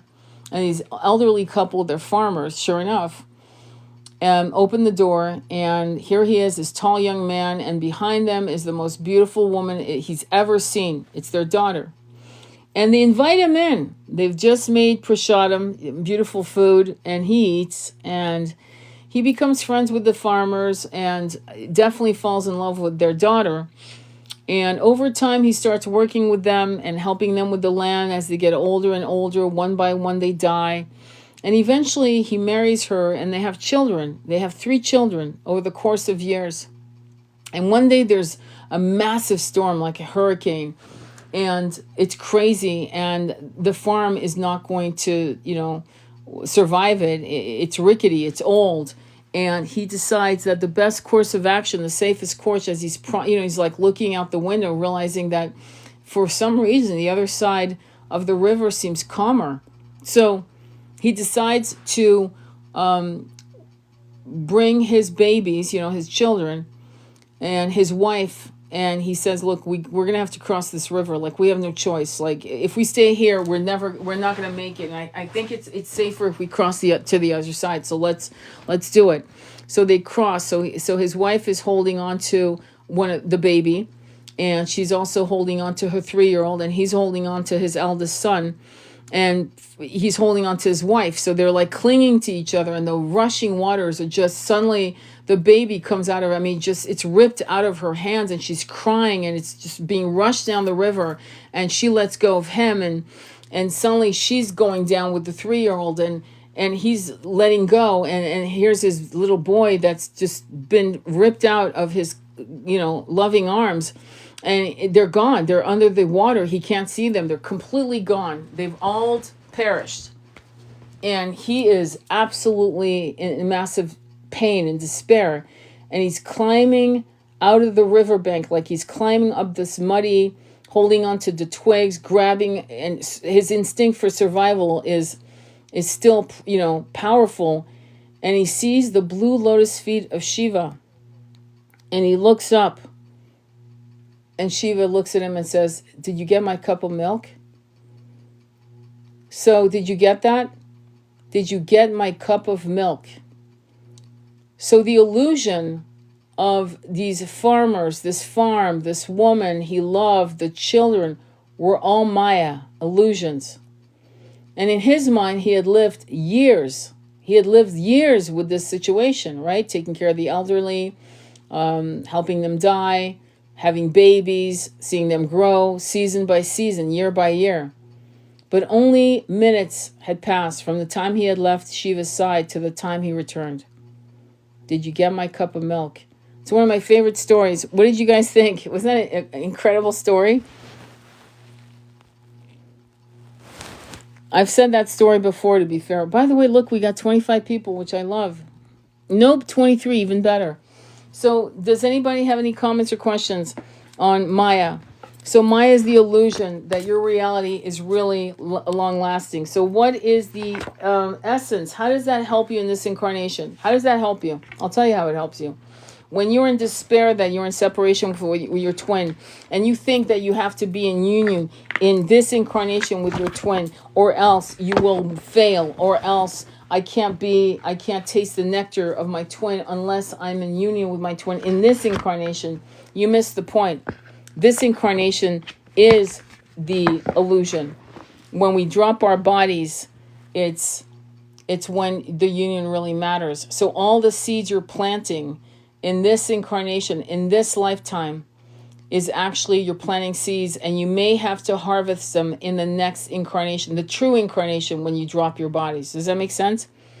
That's how it is on the other side, time-wise, blink of an eye versus a lifetime. It was beautiful to hear that story, wasn't it? And so, any other questions or comments? I thought this was a really cool, fun live. Thank you for being part of it. I really appreciate you guys. And I will upload this on my YouTube channel. If you missed yesterday's part 1 of Mind Power into the 21st Century, I urge you to go to my YouTube channel and to catch up, read it. Tomorrow night, it'll be more like 10 o'clock. No, more like 10:30 or 11, to be honest. Tomorrow I'll do a live. Hugs, my love. Thank you, Polly. Tomorrow we'll do chapter 10. And we're going to finish this book. And I think if we do this every night and we go through these books, we're going to have a lot of fun, and it's going to help you guys on your journey. And me as well. It's going to help me. Much love. Thank you, thank you, thank you. Thank you for feeding the knowledge so much. I crave so much. That's good to hear. That's awesome. Me too. So you're helping me go through some books lovingly. And hopefully this is helping you. And together we're journeying to this beautiful... we're going to enjoy this planet, and we're going to enjoy every nectar of being alive in these incarnations just as much as we're going to enjoy the nectar of not being in these bodies anymore. The nectar is the nectar, okay? All right, my loves. Last questions or comments. Thank you for all the love. I really appreciate your support in the channel. I really do. All right, sending you much love on your journey. Namaste.